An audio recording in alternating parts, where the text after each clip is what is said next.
Hey, Hello, Joe. Lex. You might be wondering what I'm wearing on my face. I'm not wondering. No? No, it's coronavirus time. Everybody out there is wearing a mask, so I'm assuming that's what you're wearing on your face. Yeah, so this is a homemade mask. Takes 30 seconds to make. 30 seconds. Did you time yourself? I don't know. If you have a bra, can you like cut a cup and like strap, tie it around? That would work, right? But there's no, yes, probably, but as far as I'm aware, there's no scientific study of how effective bras are at filtering. How effective is that thing? So I'm glad you asked, Joe. So I'm part of this, and I'll take this off in a few minutes. I just want to, one, I want to talk about some of the science, and two, I want to remove some of the stigma that's around masks. So I'm part of this group of scientists that have put together a survey paper showing that masks work. And it started as a movement called Masks for All hashtag in the Czech Republic, that essentially one of the critical components of stopping the spread of coronavirus is everybody has to wear masks. And the science is twofold. So, I mean, I need to break this apart, but... You're going to take the mask off eventually, right? Yeah. So let's just take it Let's off just now do it. so I can hear you.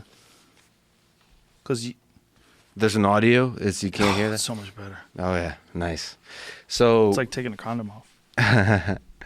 the before and after. So you probably shouldn't be wearing a mask when you're doing podcasts, Definitely not. but everywhere else, yes. So when you're going out to the grocery store, you should wear a mask everywhere. Everywhere. And that's okay. So some questions. Do homemade masks work? So there's currently a shortage of N95 respirator masks, which should be exclusively used as PPE, personal protective equipment, by healthcare workers. Okay. There's also a shortage of surgical masks, which are these non-woven fabric masks that work very well for the thing I'm talking about. But because there's a shortage of them, we should not be buying them. It should be saving them for healthcare workers. And then the open question was whether homemade masks like the one I just described work to stop as a filtration mechanism. This is the confusing thing for the individual-centric society that we live in. Masks are the most... What are they actually effective for? What they're effective for is to prevent me, if I'm infected, asymptomatic, from spreading the infection to you. So that's where the movement of Masks for All started, which is your mask protects me, my mask protects you. And the idea there is not, I'm not creating a wall from the rest of society. I am contributing to the sort of the bigger aggregate picture of it by not allowing the infection to spread. So masks allow you to reduce that transmission rate to 1 to below 1. So allowing you to decrease the transmission rate while also allowing people to be in public. So like, How much have you been studying this disease and the potential remedies and all the different things around it? a lot. A lot, yeah. What is your thoughts on hydroxychloroquine and zinc and Z-Paks? This is something that's been thought of as a potential remedy. Yeah, as a potential remedy. So on that side, I haven't studied the actual. So there's nothing clearly published yet. That's Right. the biggest problem. So Yeah. when I say I know a lot, what I and others have been doing is reading a lot of papers that are coming out in the hundreds every single day. So people doing really strong studies across the board. This is pretty unprecedented, right? Where something, a new disease comes out and everyone's scrambling to try to figure out what, if anything, can help it. Yeah, there's a lot of aspects here that are unprecedented. The scientific community has stepped up in a way that I've never seen. I couldn't imagine it was possible to do. Like everybody stop what they're doing, and from whatever walks of life. So artificial intelligence community is really working on a lot of aspects of this, which I can talk about. The virologists, so bioinformatics folks, so everybody's working on this, looking at different angles. And obviously people who are developing vaccines and antiviral drugs are working on this. The thing is, to your question, we're all waiting for actual studies, so you can't really answer it Right. You can't say Right. something is promising or not. So what's happening now is there's incredible candidates for vaccines, for antiviral drugs. But in order to say anything at all, there has to be at least a little sign, a little signal that this is something that can work for this particular. So one of the things is, if you look at the virology of it, just the protein structure of a COVID-19 virus, there's a lot of elements to it that are different from even its other family member of SARS within the coronavirus family. So it's a totally open question whether things that from masks, what kind of things work for coronavirus versus SARS versus influenza versus rhinovirus, which is behind the common flu, and then what works on the coronavirus. So that's true for masks, that's true for drugs, that's true for epidemiological study models and so on. So there's a lot of uncertainty here, and you have to actually do the test. On the mask side, I'm really paying attention. There's a guy named Jeremy Howard who brought a lot of us together from all kind of expertise, and we're putting together this giant paper showing that masks are effective. And the same thing is happening in other domains. But masks, the powerful thing about masks is it's something we can do. That us individuals, right now, a lot of us individuals are stuck, trapped in our homes, unable to do anything. Your only task is to practice physical distancing, social distancing, to maintain a healthy immune system, to maintaining a healthy immune system seems to me to be the most important thing, because there's so many people that are asymptomatic. We don't know why, whether it's genetic.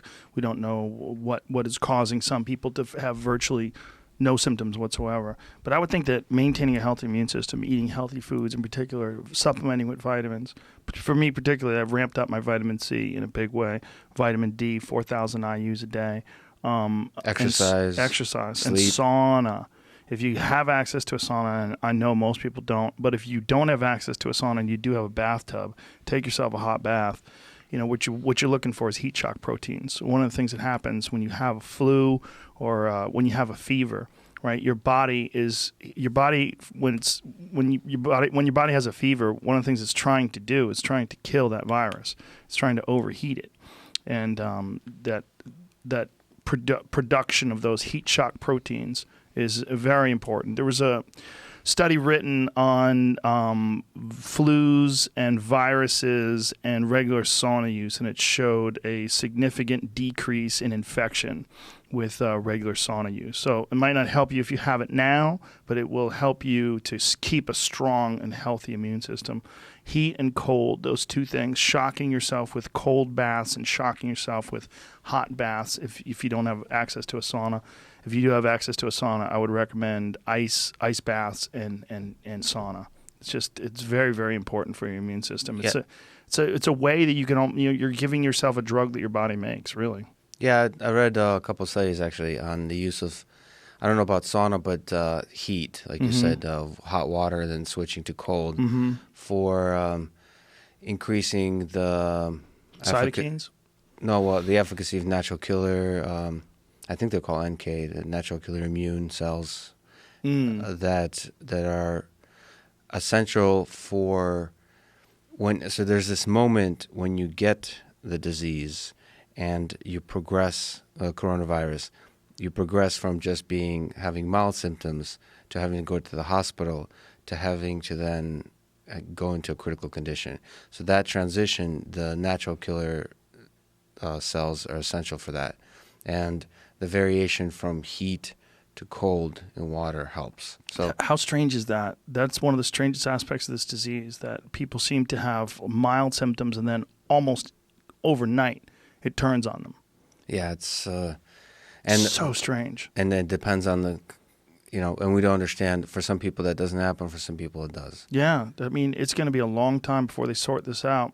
And the real problem with that is, in the meantime, all these fucking nut jobs that want to blame this on 5G or whatever, fill in the blank with whatever crazy conspiracy theory people have.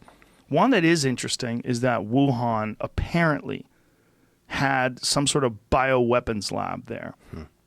That's interesting to me, because if that's the case, it's not outside of the realm of possibility that something could be accidentally released or purposefully released.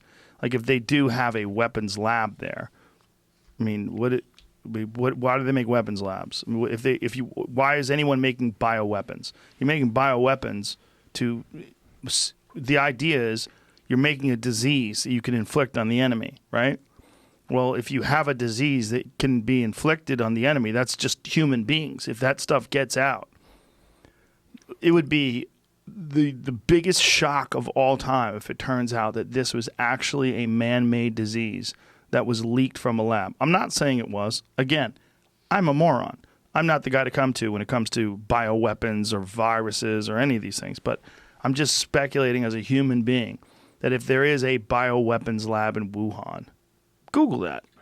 What does it say? No, I mean, I've heard that a few times too. When I googled bioweapon lab in Wuhan, Crenshaw was talking about it yesterday. It comes up. It says experts know it is not a bioweapon. No, coronavirus is not bioengineered. How did the outbreak start? It did not come from that. How do they know? I mean, right. So first of all, bioengineering. Let's break that apart because it's a fascinating topic. I mean, one of the things that coronavirus is making us realize is, holy crap, there's things out there that can kill us. Yes. On a scale that we've never before imagined. And nothing like that, hopefully, will be happening here, but this is the dress rehearsal, right? Right. So, if it was something that has like Spanish flu or that kind of potential for death. Yeah, so Spanish flu is influenza. I don't think we've seen the worst of influenza yet. No, I don't think so either. That was the scariest thing about talking to the guys at the CDC when Duncan Trussell and I did a show down there. They were saying, we're not worried about some man-made stuff. Because we're worried about natural stuff, natural viruses that mutate and jump from animals to humans, like they believe this COVID-19 is. They're like, that's the scariest thing, and you can't stop it, and it happens all the time. Yeah, if viruses weren't so terrifying, that would almost be beautiful. So what is a virus? It's some genetic code, RNA, DNA, wrapped in some protein. So it's a piece of computer code that goes into a human body or any kind of living organism and has them run that code in order to print stuff. And it's able to mutate. So there's millions of viruses out there, most of them infecting living organisms that are not human. And they're able to spread in these insane ways, infecting billions of organisms. I mean, that in terms of a weapon, in terms of a natural pandemic, is terrifying. Yeah. Because they can, a lot of people are worried about what's happening now with the coronavirus. The deadliest part of the Spanish flu was the second wave, when there was the second wave connected to the First World War II. The First World War. There was a mutation which made it a lot deadlier. So a single mutation that then begins to propagate through society can completely change the way we experience this virus. And it was particularly deadly because it was really devastating to young, healthy people with strong immune systems. It was devastating to everybody, which is surprising. Usually it's compromised immune system is what virus is devastating to. Well, this one's weird in that it's so rare that it affects children. It's very strange that this virus has a small impact on children. But God damn it, there was a story that I saw a video about this article that was written that was talking about a 1-day-old baby that died from coronavirus. But when you go into the actual story itself, the doctor who was furious about this, was reading this paper, was saying that, the article rather, he was saying the baby was 22 weeks premature. So that's probably what killed the baby. I mean, that is so premature. And he was like, the idea that someone is using clickbait and fear-mongering at that scale during this crazy time when people are starving for information and terrified and running around trying to find out, and especially people with newborns, to read that, oh my God, I killed a newborn. And then you go and realize, no, it's a complication. And we don't know, the baby tested positive for coronavirus, but it's also 22 weeks early. I mean, if that's the first baby that's dying from this, we're very, very fortunate that it doesn't attack young people. It doesn't attack babies. Yeah, and that's a source of terror for people. So I've interacted with folks who have families. Mm-hmm. I mean, that seems to be one of the biggest things that people are afraid of. Well, it's bad for the flu. Well, what's bad for the flu? Children. Yes, It's devastating for children. yeah, and to think, so both sides of it: one, children getting sick, and two, parents getting sick and thereby not being able to take care of their children. Yeah, that's a good point. Yeah, so that can spread. We're so sensitive now, in terms of just on the verge of giving in to the fear at a mass scale, and that's where information and sort of inspiring words and the silly old word love is important, like community and compassion and so on, to sort of fight that fear. The silly old word love? Silly old word? Is it a silly old word? You're so Russian. Old, it's silly. Russian John Wick says silly old word love. Yeah, there you go. It's a clickbait title for the Joe Rogan Experience. No, I just mean that there is a danger here of people beginning to panic when the economic impact hits. So there's 13% unemployment, I believe, in the United States. So the Great Depression was 23%. So we have something like that. We're starting to creep towards that number. So that's 16 million people out of a job currently. Well, I don't think we have any idea. When the economics right now, we're in limbo. We really are in limbo, because how many businesses are going to close because of this? How many people don't know that they're unemployed but are? How many businesses are barely hanging on and they might not make it to the end of the year? And if the economy takes a downturn because of all these people out of job, how many businesses that were barely hanging on before and they're still open now are going to be gone in a couple of weeks? Yeah. We really don't know. And how long do you think it's going to take before businesses are up and running again? I know Wuhan is back up in business again, but there's a lot of criticism about that, and they're also saying they're seeing new cases. I think it can be sooner than we think if we do the following things. So one, I'd hate to linger on this, and I'd love to talk to you. You going to talk about masks again? Yeah. Well, okay. It's funny. But I know for a fact you're going to make fun of me, just like I'll make fun of you right back for loving fanny packs. But just like fanny packs are exceptionally functional to carry on the things you need, masks are required to slow the spread of this infection. Listen, I'm not an anti-mask person. And one of the things you have to do is you have to start getting governors, so politicians to wear them. Our president, Trump, to wear them. Well, this is the Boris Johnson question, right? Because that guy, not only was he not wearing masks, but he was shaking hands. And he was talking about it pretty openly, and now he's in intensive care. If he dies, that will be the biggest wake-up call for everyone. Yeah. I mean, I hope he doesn't die, but goddamn, people are so mean over there. I don't know his policies. I haven't been to England in a long time. I don't know how they feel about him, but fuck people. Some people hate him. Saying things like they're hoping he dies. They hope he suffers and dies. I've read Twitter. Andrew Boyle, the guy who wrote Woke. Tatiana McGrath. Yeah, but it was actually his own personal account. He published some of the tweets that people have written about. We don't have to put it up there. I don't want to up these people's signal, but it's just so heartless. So yeah, that's masks, but testing, really big one is. Yeah. So there's three things: masks, besides like washing hands and social distancing, all that stuff. Masks, testing, and contact tracing. So. Contact tracing. So this is great. Let's talk about this. First of all, I'm going to keep. We get it. Masks. We don't get it. Have you been wearing masks? You know how weird it is. Like societally for us, it's a weird step to take. I don't know it's like an open question. What does it take to do that? Yeah. It's weird. It's really weird. So you can't see the emotional expression of the people. You can't. There's a strange effect to it.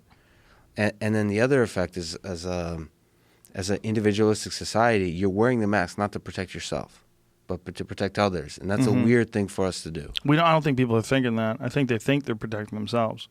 Well, you can sort of delude them, or you can tell them the truth that there's a nice positive aspect to it. It's just me wearing a mask says I care about not getting you sick. Yes, that's a really powerful social signal for when you're hanging out with people. I think there's so much ignorance going on, though. I don't think people there's a large percentage of people, this is my assumption, that are wearing that mask that are not wearing it because they think they're going to protect other people. They're worried about getting it.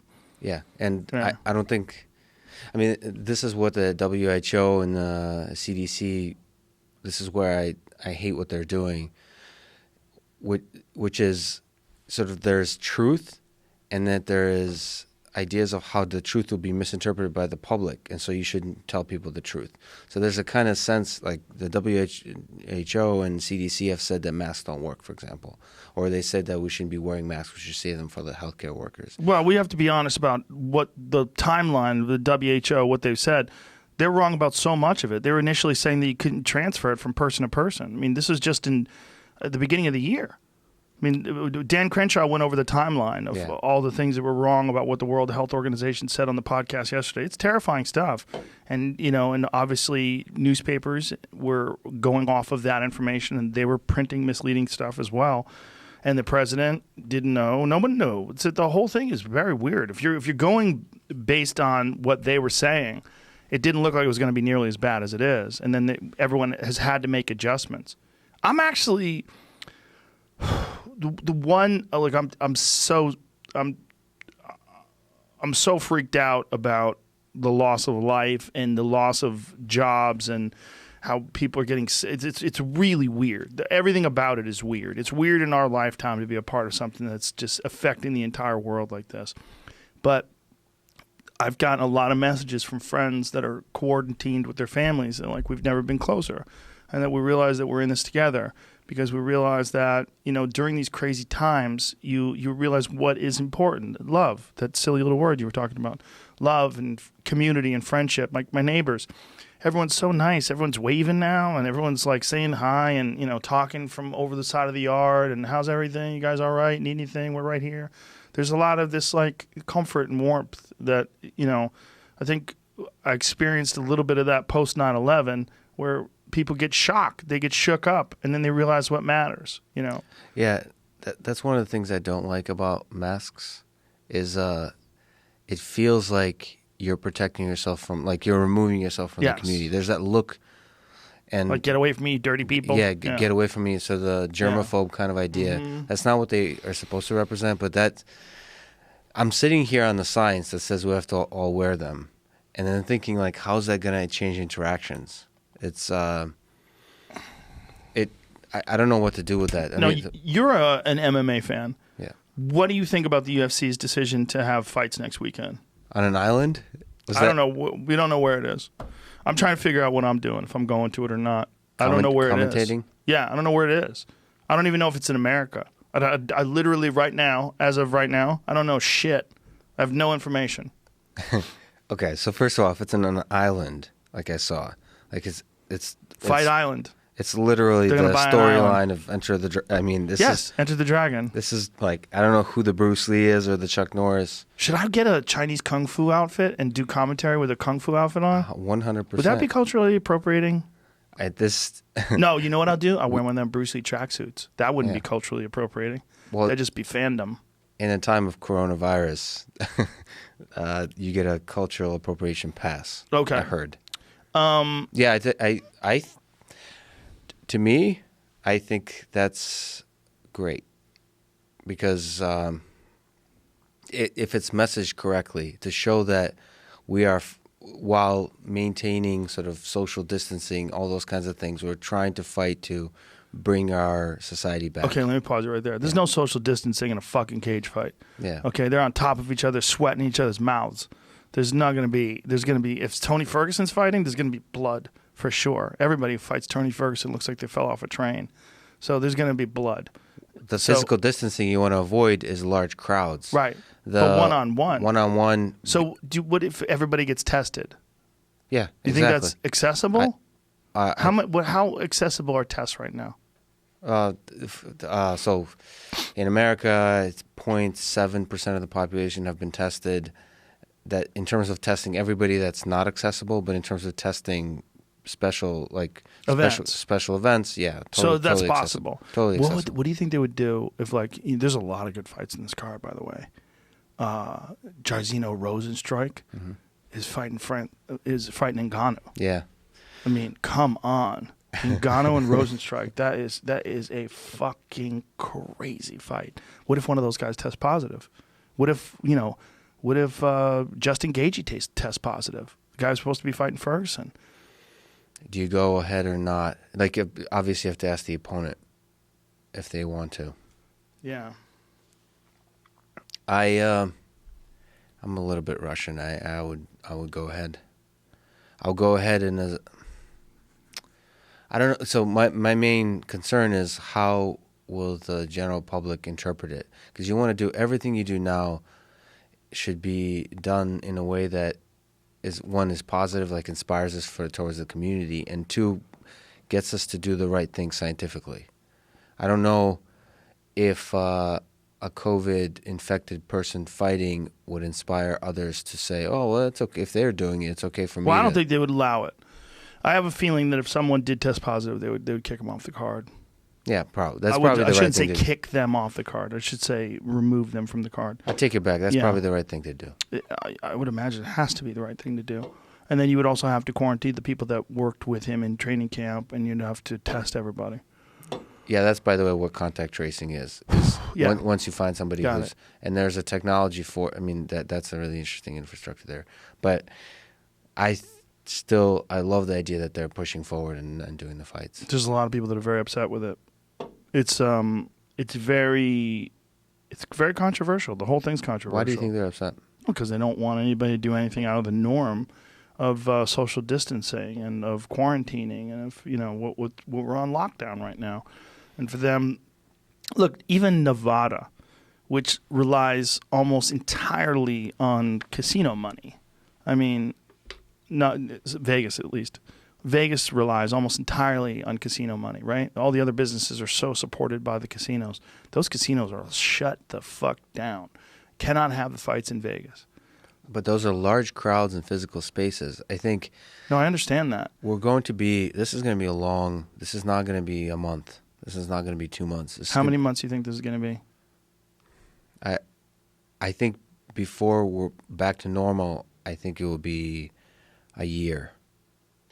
And in terms of when it's going to reopen the economy, I think it's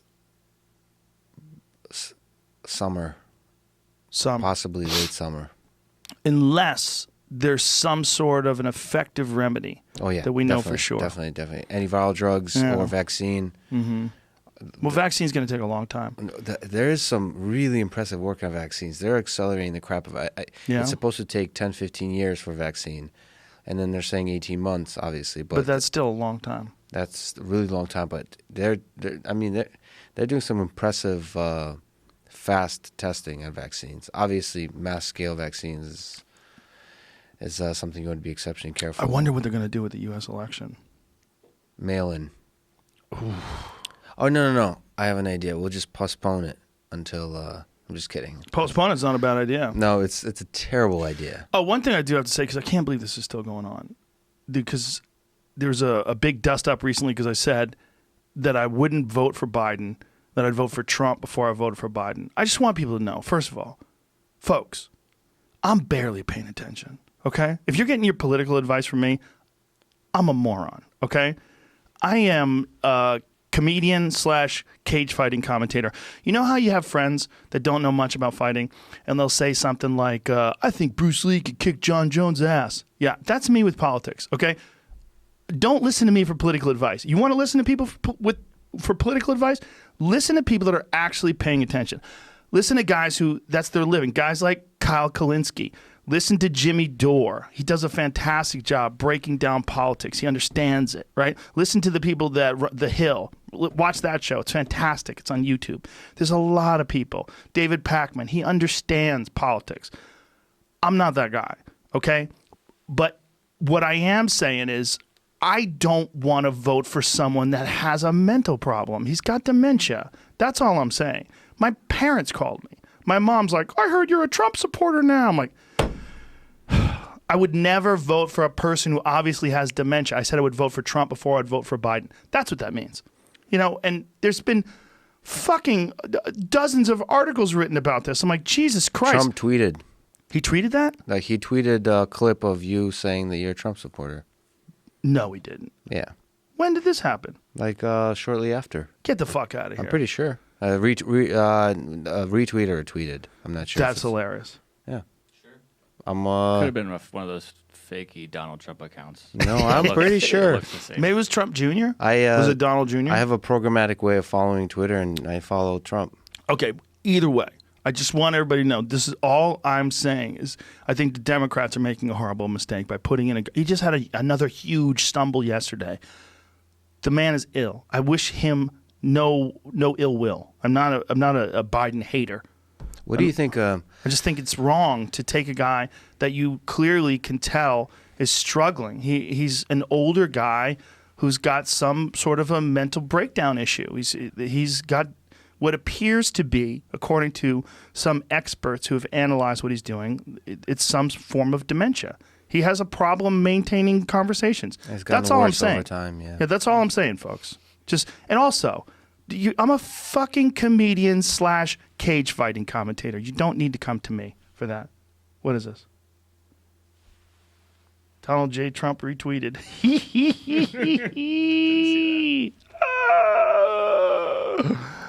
So, with an American flag in the background, with that beautiful hair of Eric Weinstein. This is what I said.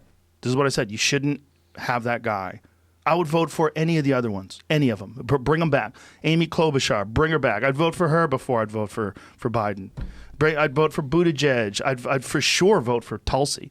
I love Tulsi Gabbard. Yeah. I would for sure vote for Bernie. That's all I'm saying, folks, is you shouldn't have someone who's clearly got something really wrong and just prop him up and Weekend at Bernie style and fucking bring him up to the podium. It's crazy. Bring back Andrew Yang.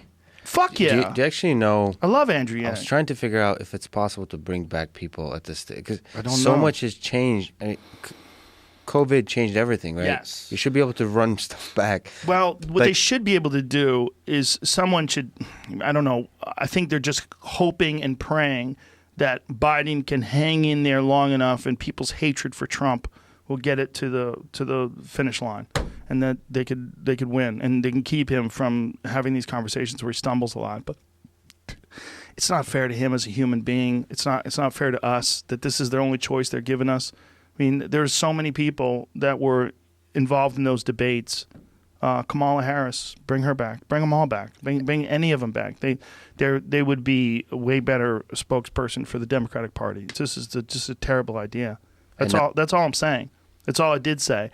But it's like I just can't believe that someone like me has any impact at all in people's political choices. It doesn't make any sense. Don't do that. Just rely on people that are paying attention. Rely on people where that's their job. Let me hear the new one. Yeah. Let's hear the new one. Oh, no. We cannot let this. We've never allowed any crisis from the Civil War straight through to the pandemic of 17, all the way around 16. We have never let our democracy take second fiddle. We can both have a democracy and elections and at the same time correct the public health. It's a case where we can't. Well, that's not too bad. He's just kind of stumbling for his words. There's been some real bad ones. But, you got to think he's probably medicated.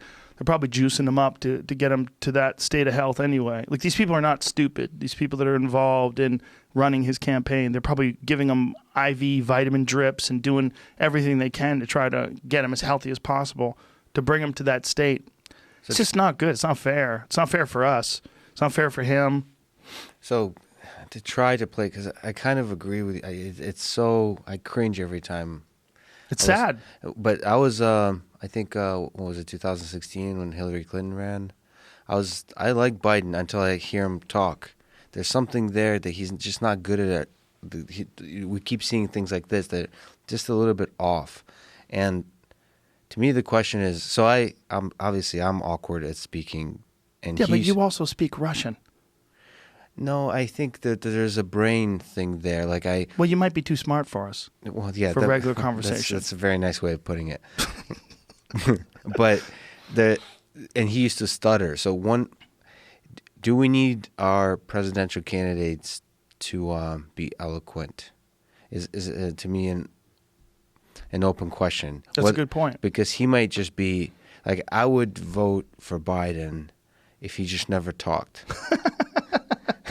So back in the, especially in 2016 and so on, just every time, because he's kind of like a blue collar. Like he has a story with his son, a vet dying. I mean, there is so much depth to him as a human being, to his story.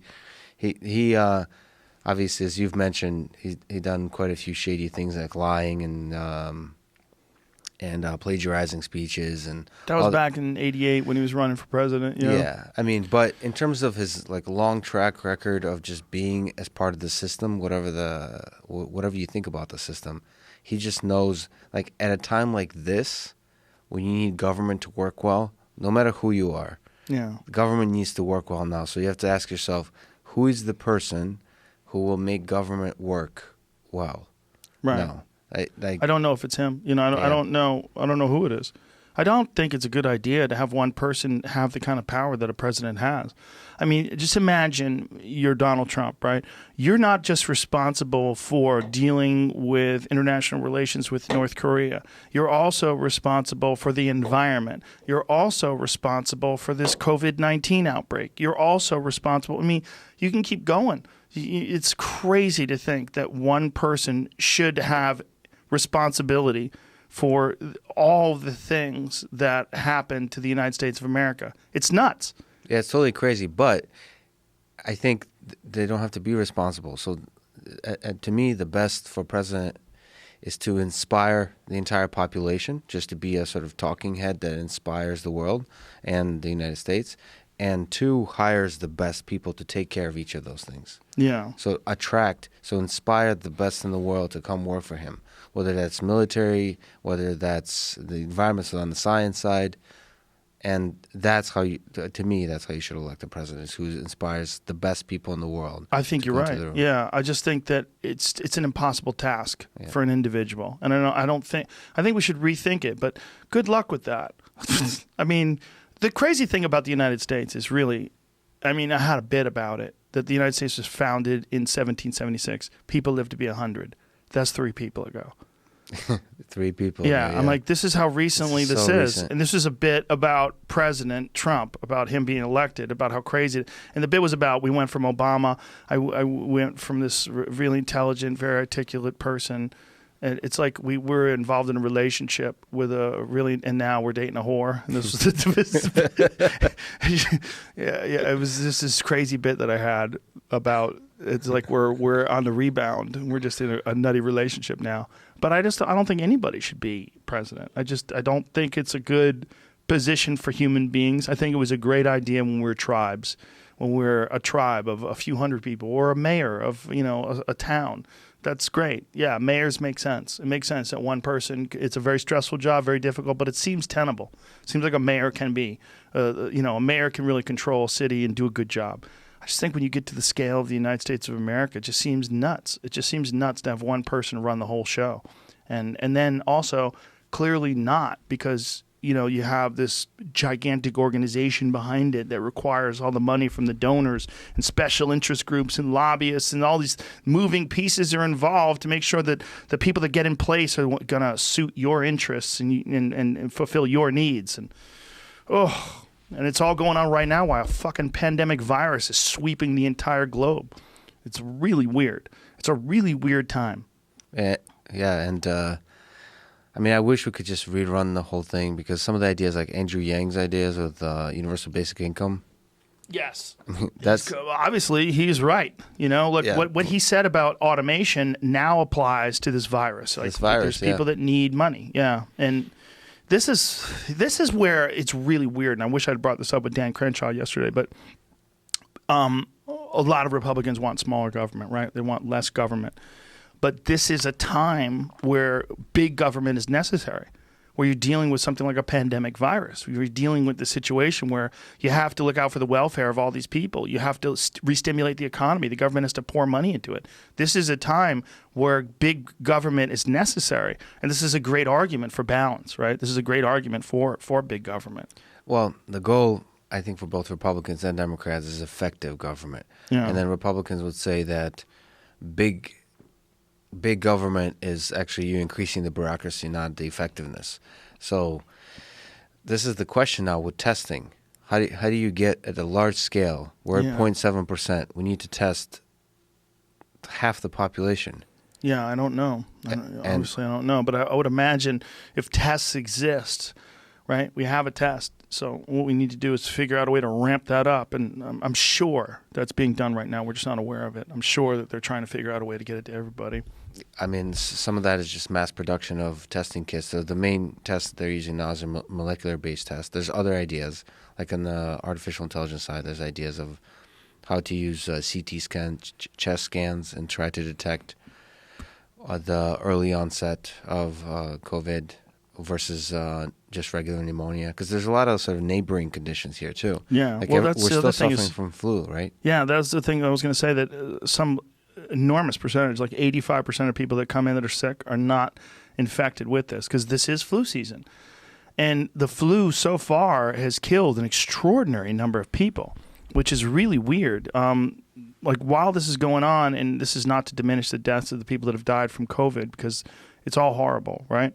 Anyone that loses a loved one, I my heart reaches I ache for all of you. I feel terrible for anybody who loses someone that they care for, whether it's an old person or a young person, to a disease. It's horrible. But why is it that we're so terrified of COVID? Clearly because it's new. But when the flu is killing more people right now than COVID is, and we're not worried about that at all.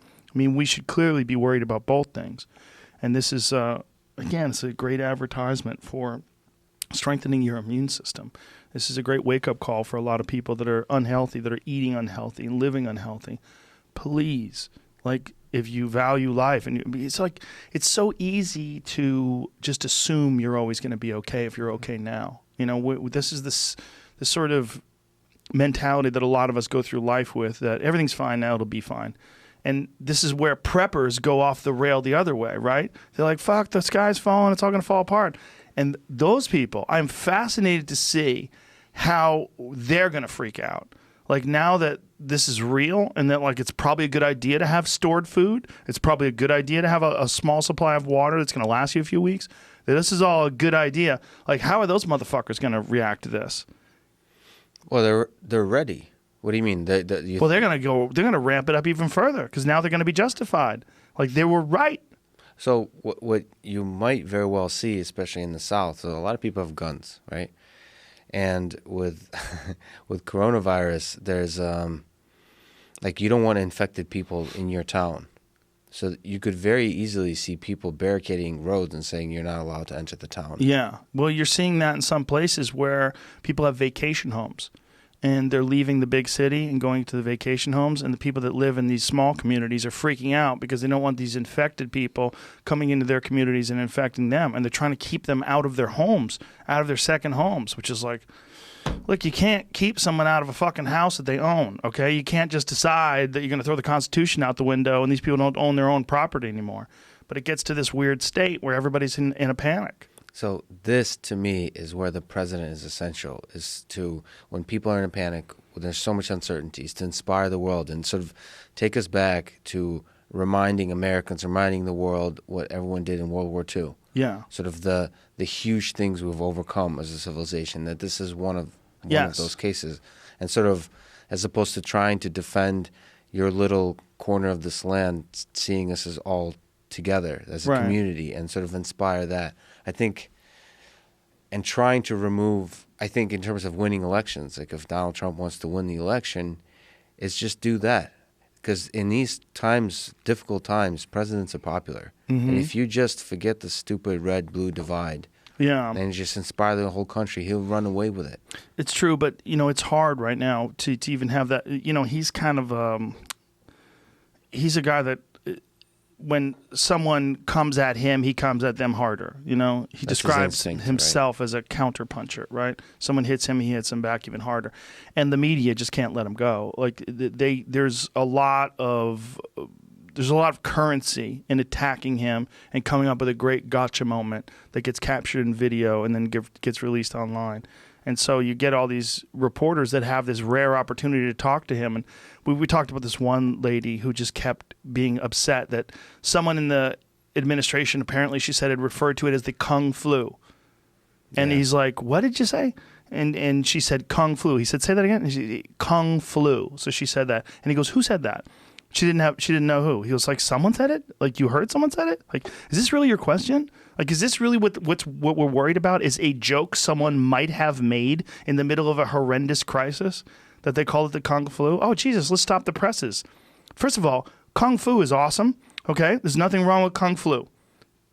Yeah. Is there anything wrong with saying that? I mean, look, the flu, it's not a flu. It's a virus. It's horrible that it's devastating all these people. But is it more horrible if you call it Kung flu? Is it so much more horrible that we have to, I mean, is it that racist? Well, to me, that's a beautiful moment to say, let's put our bullshit aside. Let's put this bullshit aside. Unfortunately, he was almost there. Yeah. And instead, he made it more like about himself and just didn't. Well, there's so much with that opportunity. conversation with that lady, I don't think he did. I think that conversation with that lady, he was like, who said this? You know, and then. But that lady represents a large percent of the population full of ridiculous ideas such as that. Yeah. And he gets a chance to speak to inspire that part of the population, say, let's put this social justice warrior stuff aside for a brief moment as we fight a thing that threatens the economic well-being of our nation. Well, you hear very little about transgender people using restrooms right now. You know. So there's a lot of things that you don't hear about. You don't hear about gender pronouns and a lot of stuff that was so supposedly important just a small amount of time ago. And it's not to diminish the rights and the values of transgender people. It's just to say, I think a lot of what people were complaining about and the reasons why people were up in arms about things is not just because we have real issues with discrimination, but more so that we don't have real problems. So we look to amplify problems that might not be nearly as big as they are, or as we would like to think they are. You know, I mean, when we're dealing with something that's a real life-threatening, a real huge issue, no one gives a fuck about your gender pronouns. You know, no one gives a fuck if you're a they-them person. Are you they-them? Okay, congratulations. I don't know what to tell you. But we're in the middle of something that is a new disease that's killing people, and some people it's not killing them at all, and they're spreading it around, and it's weird. So we don't have time for nonsense. And we're, in a lot of ways, because society is so... I want to say this in the best way possible. This is the greatest time ever to be alive, even now. Even now with all this craziness. If you compare the world today with the way we're connected to each other, yeah, there's problems. There's always going to be problems. We're a bunch of fucking weird territorial monkeys living on a planet. You know, there's going to be problems. We're sorting through all these different things out, and there's varying levels of economic disparity, physical disparity, mental disparity. There's so much difference between all of us. There's no chance for complete total harmony. It's not going to exist with these territorial apes with thermonuclear weapons. It's not going to exist. You know, what's one of the first things that people did when all this happened? They went out and hoarded toilet paper and bought guns, okay? That should let you know. This is what people are all about. When the shit hits the fan, they want guns and they want to be able to wipe their ass. And this is what people panicked about. This is still one of the best times ever to be alive. And the thing that gives me hope is the way I feel in my community, the way I feel with my friends. I've had so many friends reach out and just say, are you okay? How's everything? If you need anything, I'm here. That's beautiful. I love that. I love this feeling of community that we have, real community. It's this, like, especially in the stand-up comedy world, there's an incredible sense of community right now. People are reaching out to help people. People are donating to people. People are sending people money. People are really, they're checking in on each other. And it's like, we're appreciating each other. We're appreciating each other in a way that I think is beautiful. And it makes me sad that it kind of has to coincide with a tragedy sometimes. But we're humans. Sometimes we need a wake-up call. We need a little something that lets us know, hey, you know, this is a temporary situation. This life in general, everything about it is temporary. We are finite life forms on a finite planet that's heated by a finite star. None of this is going to last. It's going to last for a long time, but it's not going to last. Enjoy this, and let's enforce and let's encourage good values. healthy values, community values, we can get through this and be a better country. I really believe this. I really believe this. I think the survivors of this can get through this as long as we can retain these lessons. It's so easy. Once something happens and then that thing normalizes and we get back to, air quotes, regular life, it's so easy to forget the lessons. But if we can reinforce those, we can remind ourselves of this, and we can have these moments, you know, like so many cultures do, where they have these religious ceremonies. You know, I was talking to Eric Weinstein. We was talking about Jews, and they were talking. What was the fucking? Was it Passover? Yes, it's Passover. And he was talking about how they tell the story every year, and the reason why they tell the story every year is to remind everybody, to remind people that you're here because others went through some horrendous shit, and let's thank them, let's praise them, and let's remind ourselves we're very, very fortunate, and remind ourselves that we're a community. Yeah, and the scale of World War II did that from where I came from in Russia. That's why I have my guitar here. You gonna play a song? Well, maybe. How about right now? Okay. Well, okay. I'll spark up a joint. I want to hear this. But the reason I actually messaged Jamie and asked, "Do you think it's okay if I play a song on Jerry?" Come on, man! Your poem that you read last time was the shit. Well, but I messaged him without having a song. You didn't have a song? No. I was thinking about. So I've been reading a lot about World War II recently before the coronavirus.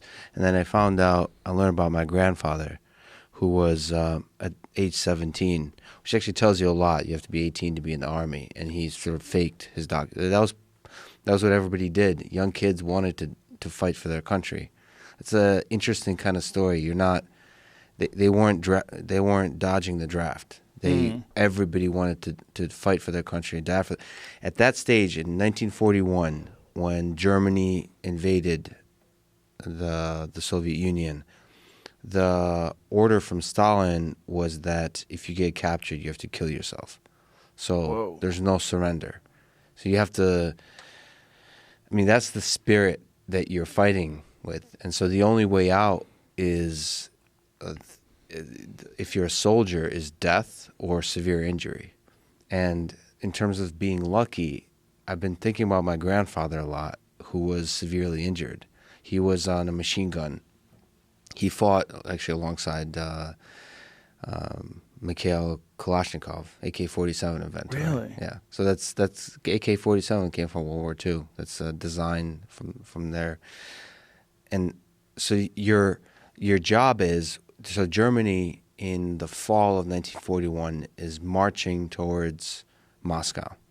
And your job is basically to be a human, just a thing that slows them down long enough to where they don't reach Moscow until winter, which would give an advantage, which allow Moscow to defend easier. So winter is very difficult to fight, even in World War II in Russia. So your basic job is to slow down the troops. So you're sitting there with a machine gun, which is exceptionally difficult to carry, and you're just emptying all your bullets. And so most people are dead. And how heavy is that machine gun? That was one of the huge criticisms. There's a particular model I forget, but most machine guns at the start of, they were using basically World War I weapons in World War II. And that the machine guns that they were using had this giant metal shield that that you hide behind as you're shooting, and that shield would turn out to be exceptionally heavy. So it's not something you can carry easily. So I would venture to say it's probably like 200 pounds, that kind of thing. Fuck. Yeah. So you're dragging it, through the mud, through all of that, and while bullets are flying. So that's it right there. I don't know the exact. Yeah. Pretty close, probably. Yeah, probably. Wow. But you have to look at Soviet Union, where the equipment was not great. So you're basically throwing human bodies. And I mean, so I was thinking about how lucky, because I'm alive because the bullets, like he got hurt, he got hurt in his leg, and I'm alive because he got hurt. Because severely where he couldn't continue, because that's the only way out. And sort of most of his brothers are dead, right? And you're talking about 75 million people died in World War II. most of them in Europe, and 50 million of them, 50 million is civilians, so people without a gun. 50 million. 50 million died, and it's different than the virus. I mean, it's different. There's something... Particularly ruthless. There's something Horrible. ruthless about war. But the stories they tell is of brotherhood, as you've known from Jocko and everybody, is that the kind of friendship, the kind of connection, that it's incredible there. And this is our a little bit a World War II moment, because it's a global catastrophe. Have you ever read Sebastian Junger's book, Tribe? Yeah. It's a great book on that. I highly recommend it to people to try to understand why that tribal connection, why the community connection of people that have gone through war is so strong. They actually prefer war in a lot of ways. Some of them do, at least, to being home. They prefer that camaraderie. What do you do when you're tuning this up? How are you doing this? I never understood this. There's a thing. Jamie thinks it's funny. Why do you think that's funny? So you can do it by ear, Yeah, I don't know. but I'm actually kind of scared shitless. So Guitar tuning. Yeah, but I don't know what's going on. So like this is a low E. E. Okay, that was out of tune. A, D, and there's like a little mechanism you just attach the guitar. I think it actually doesn't go by audio, but by vibration. Oh, that thing's telling you if it's correct? Yeah. What is it doing? You have to. What does it look like? Like when are you seeing a reading on it or something? Yeah. Oh, E, whoa. see? Oh, that's electronic. That looks like a little Galaxy watch. And when it hits blue, that's on tune. A, D, G, B, E. Perfect Ooh. tune. Oh, that's dope. You know how terrifying this is? Okay. Come on, bro. Come on, bro. You're a bad motherfucker. Here's the lyrics. This to is the the song. lyrics? Yeah. Should I sing along? No, don't. Please. It's bad enough for me to sing. Although I do want to play a silly song later on. Okay. Is it a Weird Al Yankovic song? No, it has to do with... He had the best tweet about this. Did you read that? He goes, "We're all Howie Mandel now." Imagine how Howie Mandel is, right? He's probably completely freaked out. We should probably get him in right after it's over. What's this song about? About my grandfather, about the time we're in, about love. It's called- Did you write this song? Yeah. Okay. Oh, okay. Oh, the other thing is, I'm a huge Hendrix fan. So I wanted to play, like last time, I chickened out. I wanted to play Hendrix. You know, Hey Yeah. Joe or Voodoo Yeah. Child or, but your videos get taken down, as I've learned now. And they Right. don't get taken down. It's revenue sharing. Well, someone tries to steal your money with that, with the music part. Yeah, we did that with when Gary Clark Jr. sang that Allman Brothers song with Suzanne Santo, which was crazy. They sang Midnight Rider. They did a version of it that's so different than the original, but they're like, "Fuck you, pay me." Yeah. Crazy. So you can't even do your Mechanical own... licensing. Mechanical licensing. Yeah. And a lot of it is automated, actually. Oh, I don't know. I've said this before. One of the things I love about music is I have zero talent. I have none. I don't know how to play anything. That's why, like, Jamie thinks it's funny. I don't know what tuning is. I love things that I don't know nothing about. Yeah. And I know that there's a rabbit hole of learning music that, like, did you ever see the movie Groundhog Day? Yeah. Great movie. Great. Saw it Great last movie. night. We have family night. We're watching You're movies. going like old school movie. Like I saw Yeah. you watching Adam Sandler or I'm something. an Adam Sandler junkie right now. I've watched them all. Dude, his fucking movies are so overrated. It's insane. Underrated. Say Wait. over? Yeah, I'm saying that a lot. At least you got the Underrated. names right of the movies. Yeah, I got the names right. I saw the Burt Kreischer thing. Excuse me. His movies are so fucking underrated. They're amazing. Look, the fucking Zohan, Don't Mess with the Zohan, is one of the funniest movies I've ever seen. Yeah. I was crying laughing in the movie. He just goes for it. These movies are so silly. They're so good. But his serious movies are really good. Like his latest one is really I heard good, it's too. amazing. I haven't had a chance So to see good. it. Uncut Gems. But anyway, in Groundhog Day, which is a Bill Murray movie, different thing, but another old school movie from like 90 something. Bill Murray lives the same life over and over again, and no matter what he does, kills himself, keeps waking up, same guy over and over again. But he learns how to play the piano because he's like, fuck it, I should just learn a bunch of things. And so by the end of the movie, spoiler alert, it's a fucking 30-year-old movie, but he knows how to play the piano. He knows how to do a million different things. And I remember thinking like that is really almost what it takes to be an adult and learn how to play the piano. You must have an unlimited amount of time, because to delve into music, like to really learn how to play. Like if you're a Hendrix fan, I'm a huge Hendrix fan, right? That's the reason why this podcast is named The Joe Rogan Experience. I stole the name from Hendrix. But the idea of me learning how to play guitar, being a Hendrix fan, trying to be as good as Hendrix, or trying to mimic like what he did, that's too much. That's too far. I'm like, you're walking to the sun. Like, that's too far. You're never gonna get there. You much time. That's how I look at it. I look at it like it's an impossible time hog. Well, let's see if you can comment on this, because for me, cause people ask me about guitar, like, how the hell do you, because I do, like, you know, I'm a scientist that's doing AI stuff, like, how do you have time for the guitar? And the way I've learned guitar, and I won't show off the things I can do today, I'll just show off my terrible voice, is to practice every day for, I would say, about 5 years, to practice for like 30 minutes a day. So you just have to, you shouldn't look, I mean, you know this, you shouldn't look how far to go to learn Hendrix. Right. Because Hendrix particularly is exceptionally easy scales and chords. You can learn in a day everything he uses. And then just slowly practice. Yeah. He uses the basic blues scale. He's a basic blues musician. And how dare you? No, well, it's like a lot of comedians are basic comedians, but they master the timing. I think fundamentals is a word that doesn't offend people, that means the same thing. Yeah. In jiu-jitsu, you're a jiu-jitsu black belt, you understand.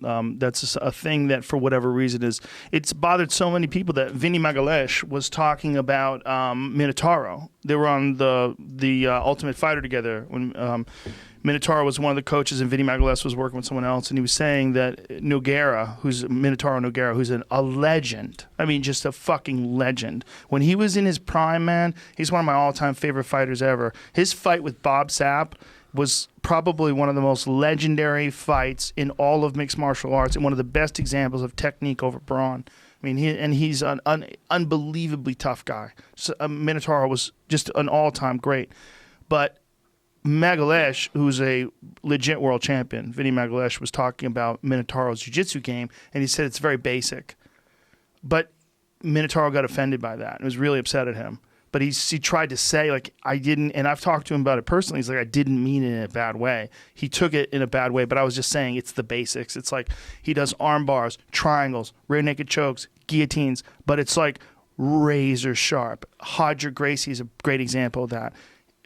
Crone Gracie is a great example of that. Fundamentals just sharpened to a fucking razor's edge, where they just have the perfect guard pass, but standard guard passes, right? The perfect rear naked choke, the perfect triangle choke. They just know those fundamentals that you get taught when you're a blue belt, but they have them down to just the most refined way possible. So that's basics in jiu-jitsu. It gets discussed like that. And some people, for whatever reason, they get sensitive about it. And even the modern guys, even Gordon Ryan or all the Danaher Death Squad people, they have actually very fundamental jiu-jitsu. Oh, unquestionably. They have those techniques for sure. The difference between the Danaher people is there's two differences. One, they have a phenomenally dedicated group of people that have come out of Renzo's, because Renzo is an amazing guy, and he fostered an incredible sense of community. Also, he's legacy. I mean, Renzo's Renzo Gracie. He's a legend, right? And he comes from the most famous family in the history of martial arts, and he is easily one of the nicest and friendliest ones of that incredible family. So he's got this gem that's just filled with all these people that are, first of all, honored to be there to train with a legend in a legend school, and two, they all have this incredible sense of community because of Renzo and because of the people that Renzo has taught there. And then you have Danaher, who's this wizard, this New Zealand fucking psychopathic genius character. Rash guard. He's awesome. He finds the system behind everything, which is amazing. I mean, listening to him talk, he's a modern day philosopher warrior. He's a different thing, man. He's a different thing. Danaher's a different thing. And he's a mean genius, you know, and he breaks jiu-jitsu down. And I say mean genius, only compliments I'm saying. I mean, he's like, knows how to teach you how to fuck people up, man. And he does it in like an incredibly scientific, systematic way. The way he makes his system and how these guys can progress from being a beginner to just a few years later being able to tap really high-level black belts is sensational. And that's what the reason I brought them up is people often don't think of footlocks or the lower half of the body as a part of the basics, quote unquote. But I think Danaher is one of the people who, with Dean Lister and so on, who helped discover the basics of footlocks. Yeah, there's that famous quote from Lister. Why would you ignore 50% of the body? Yeah. And Danaher talked about it on my podcast, and he's like, why would you? You see that fucking genius brain spinning? That was the greatest podcast ever. I enjoyed the shit out of it, He was man. correcting your flawed breakdown of different fights. It was great. It was great. I love his breakdown also of Gordon Ryan versus Cyborg. That was very, very interesting. Very, very interesting, because that was a big moment. When Gordon Ryan tapped Cyborg, everybody was like, whoa, holy shit. Like, people knew he was for real. It wasn't like people were doubting that he was an amazing grappler. But when he pretty easily tapped Cyborg, it was a real wake-up call for a lot of folks. Yeah, but on the point of basics, it's interesting. Compared to music, this is what's mysterious to me about watching jiu-jitsu, watching Roger Gracie, is you watch him do basics and destroy some of the greatest black belts ever. But I can't see what he's doing, actually. So when you roll, I rolled with Saulo Ribeiro and Shanji Ribeiro. Both guys, another example of that style. Crushing pressure passes, too. Their top game is just fucking horrendous. But they're doing the same stuff I do, but it feels different. And only by feeling it do I discover it. The cool thing about music is I can actually, it reveals itself clearer you can hear the difference between Hendrix, like Stevie Ray Vaughan playing a bend. Like, I played Comfortably Numb, a cover of Comfortably Numb, I put up a video, and a bunch of people were like, your bends are not quite like David Gilmour. Right, the way you bend this, that sound, that special sound, the Gary Clark Jr. sound, the Stevie Ray Vaughan sound, the Jimi Hendrix sound. They're playing some basic shit. I know how to play all of it. I know, like, one of the first things I learned is Texas Flood by Stevie Ray Vaughan. I know how to play it, but there's got to be a soul in there that requires like decades of playing the same stupid bends and and then also, dating a few questionable women, having an alcohol problem, drugs, so on. All of that's in there. In that bend. Isn't that interesting that it is in there? Yeah, so that, and the same with jiu-jitsu. In order to do that X choke from mount that Hajar does, there's something in there. Like, he's been through some wars in order to achieve that brilliant simplicity. No doubt. Yeah. It's there's a thing about music too that it seems that there's a big difference between doing it and figuring it, like trying to keep track of what the chords are and what the notes are, and someone who knows. They know. They're deep in it. So there's no wondering whether or not they can play it. It's just simply an expression of mood in the midst of playing it that you get from, like, some of Stevie Ray Vaughan's shit is a good example of that. He had a very bluesy, moody version of guitar playing, like some of his stuff, like you could feel like pain in it. You could feel pain in some of his, of course, along with his voice too, right? He had that live hard voice. Yeah, but it was a more of aggressive kind of pain. If you look at like a B.B. King, that's more blues. There's this like soulful, like mellow pain, and the thrill is gone. Yes. It's all, and all of it's the same stupid bends. It's all the same music, but achieving that. I mean, but the whole point of guitar is to discover, or music is to discover your own sound. Did you see that when you say your own sound, I was going to show you something. When you say your own sound, like, is it a combination of a bunch of other people's sounds that you've kind of put together and adopted as your own sound? Is it the classic sounds that you've reworked to become your own? Like, what is your own sound as a musician? I think it's your own sound. I think it's probably similar to comedy. Is your own sound is discovered only once you get technically just good enough to mimic others, and then you can just put all the technical bullshit aside and be good enough to try to hear your own voice. Like what? So when I played the David Gilmour solo for Comfortably Numb, it doesn't feel like me to me. Does it not feel like you to you because you feel like you're imitating somebody, or you're just trying to do the music, you're not feeling it? Like, what do you... No, I'm feeling it, but I feel like I'm visiting a good friend. Like, I feel like it's not home. And that's something you develop over time. Like, there is a home. There is a something... That's a great way of putting it, visiting a good friend. And right. And I think the early days, I really want to make clear, because this is embarrassing.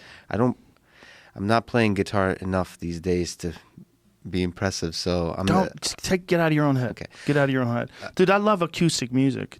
I posted when Bill Withers died, I posted Ain't No Sunshine, the acoustic version. Yeah. There you go. There's a... Damn. God damn, that was good. That fucking acoustic version. You know, it's so sad when someone dies. That's when you really get into them. I've been on this crazy Bill Withers kick for the past couple days since he died. That Use Me song, god damn, is that a good song? I don't know that one. Oh, I wish we could play it. Yeah, I wish we could play it. God, after the show, I'll play it for you. Fuck. There's so much of his stuff. You know, it just makes you want to close your eyes and rock your head back and forth, you know? It's just, and when a guy dies, you go, oh yeah. Oh, grandma's hands. Oh yeah. Yeah, grandma's hands. Lean on me. Oh shit. You know? That's one of the things I did, you know, self-isolation now, is for the first time in a long time, this will sound weird, is I actually like laid in bed and listened to music for like, just listen. Maybe a lot of people do this. I don't usually do it. Usually I'm doing something else. I actually like laid there for the explicit purpose of just listening. Yeah, and it's amazing. It's an amazing experience. Yeah, there's some real value in that. Yeah, and we just put music on while we do other shit. Like working out and stuff. You know who's really into that, just listening to music, is Henry Rollins. When I did the podcast with him, he really impressed. Did we do two? We did two, right? Was Rollins on twice? Anyway, maybe. I think he was. I love him. It's like giant speakers or something. He has these crazy fucking... Yes, he was. Thank you. He's got speakers that are worth like $250,000 or something preposterous.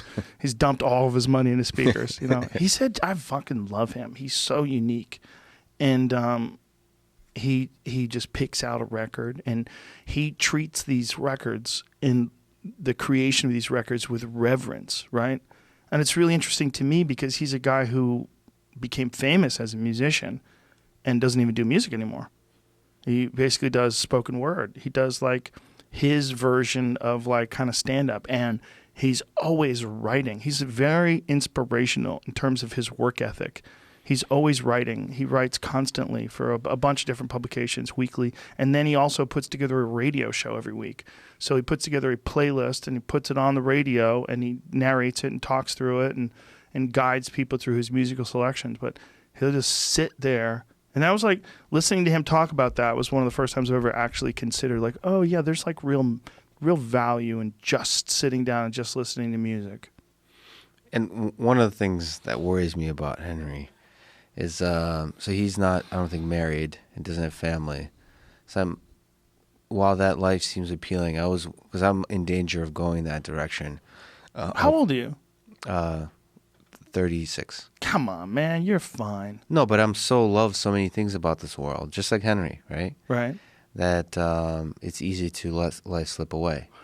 I mean, yes. it's a funny thing. It's because if taken in one way, family and kids and wife is a kind of distraction. It's just yet another passion in a sea of passions, right? That it can often just be a distraction. But at the same time, the ability to share that over a long life, to share your passions, seems to be like everything I've seen. I don't have the experience, right? But everything I've seen, it is a profound and additive.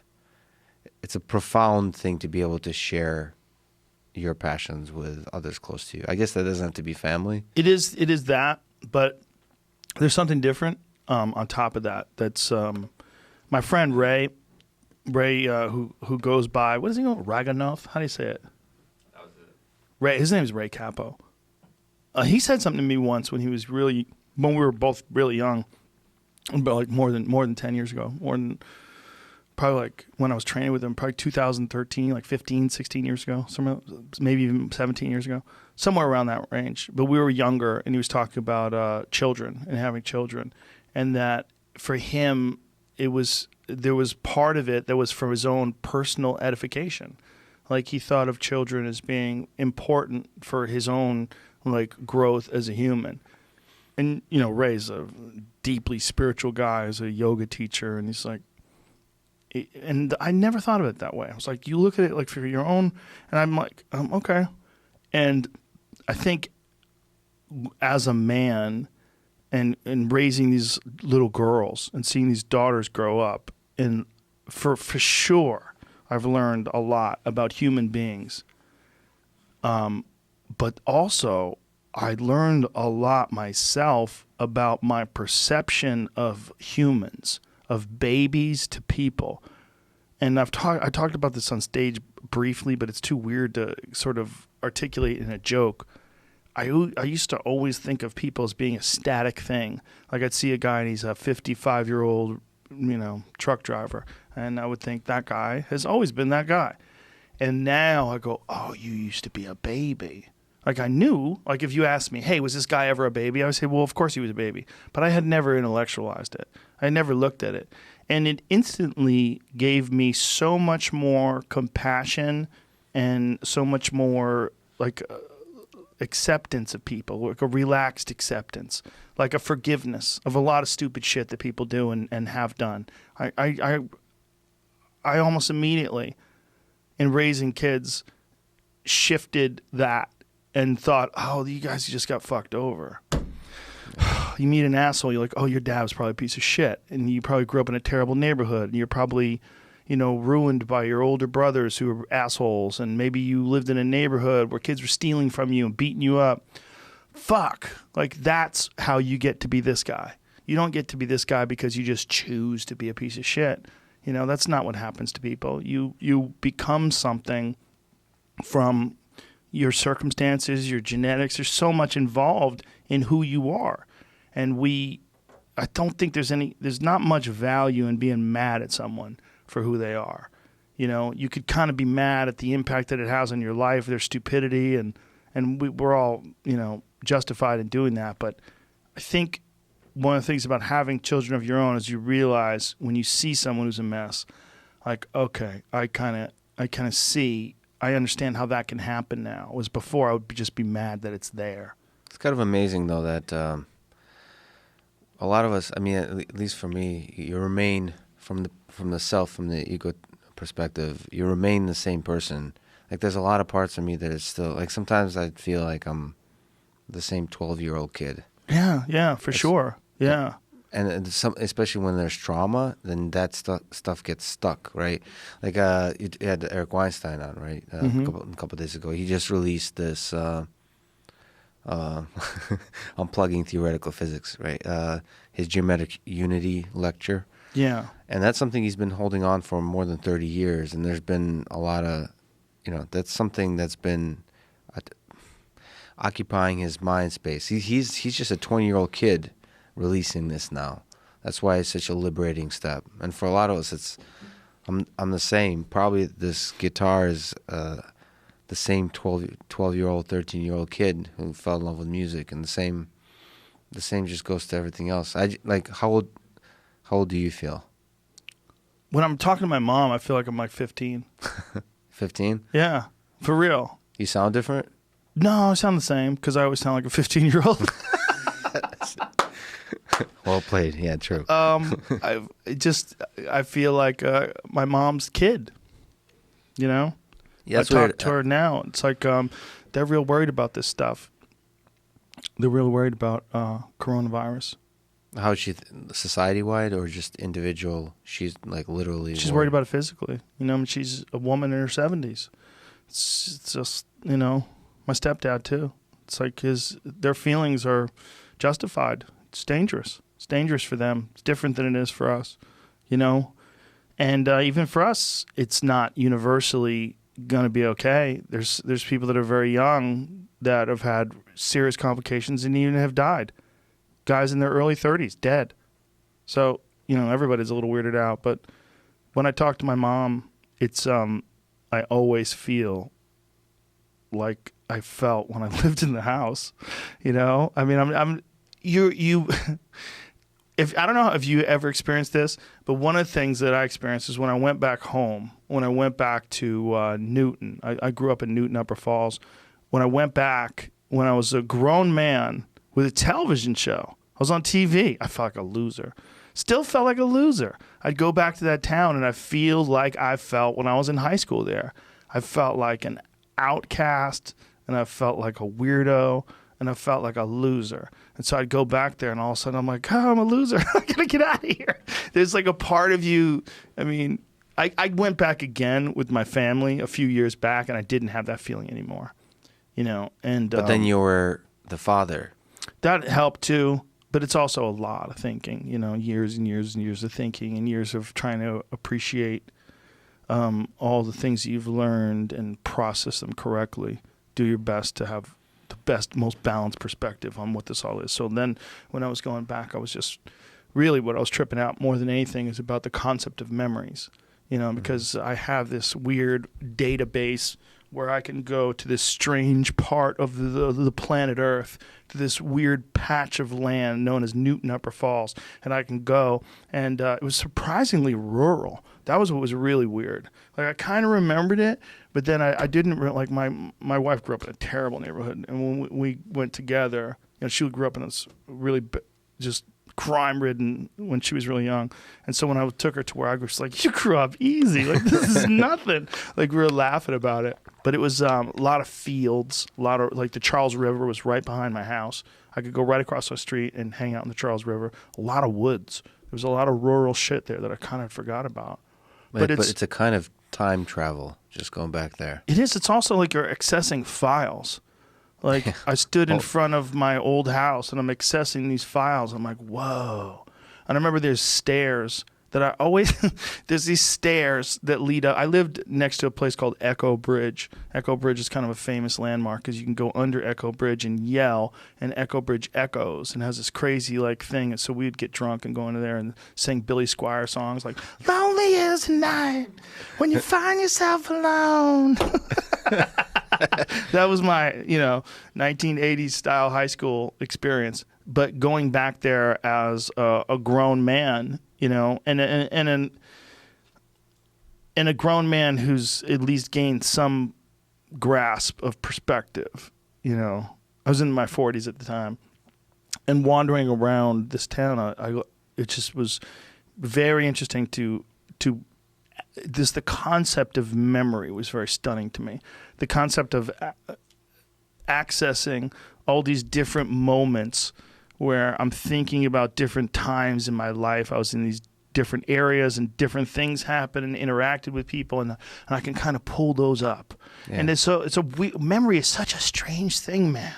It's so strange because we all know it's flawed. We all know it's filled with holes. It's like a terrible representation of reality. Like if you bought memory Like if you said, hey, I'm going to get a memory. This guy he fucking won the Heisman in college, and I'm going to download his memories. It should be awesome. You get that guy's memories. Like, this is nothing. Yeah. You barely remember anything. You have a slideshow and a narrative. You have a weird, blurry slideshow that you can kind of play in the back of your head, and then you have a narrative of how it all went down. But that narrative, I mean, it's terrible in terms of accuracy, but in terms of its power and influence on your life, yeah, is amazing. undeniable. But pro and con, right? Physical things that's what psychiatry is learn. about, is rewriting narratives that are the cons. Yeah, exactly. Sure, and perspectives about that too. That's where psychedelic drugs come in play too. Psychedelic too, yeah. And yeah, I still feel like a loser when I go back to my parents. I become a 13, and I find myself like defending, like basically saying, Mom and Dad, I'm not a loser. Like in my head, like I'm trying to justify.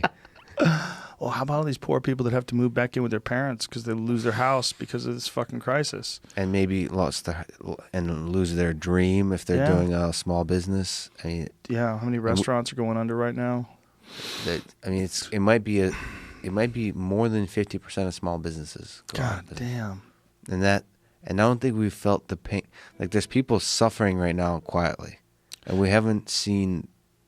It's so weird. It's such a crazy subject because I could feel the opportunities for people to get outraged at us even talking about it. Yeah. In this sort of speculative way that we're doing like now. Like how many people are going to like, it's almost like people could think that it doesn't give enough respect to the enormity of the moment because it's so scary for all of us. I mean, we're all in the middle of this shit right now, man. It's fucking crazy. This is the craziest time I've ever experienced being alive, driving down the streets in LA and there's no one on the road. Drive to a grocery store. There's fucking no one out there. There's people headed to hardware stores and grocery stores or gun stores. Well, it just feels, one of the unfortunate things is it feels like we don't know what's happening out there. Yeah, it's new. Well, but here's the good thing. This is one thing that I want to crack home to people.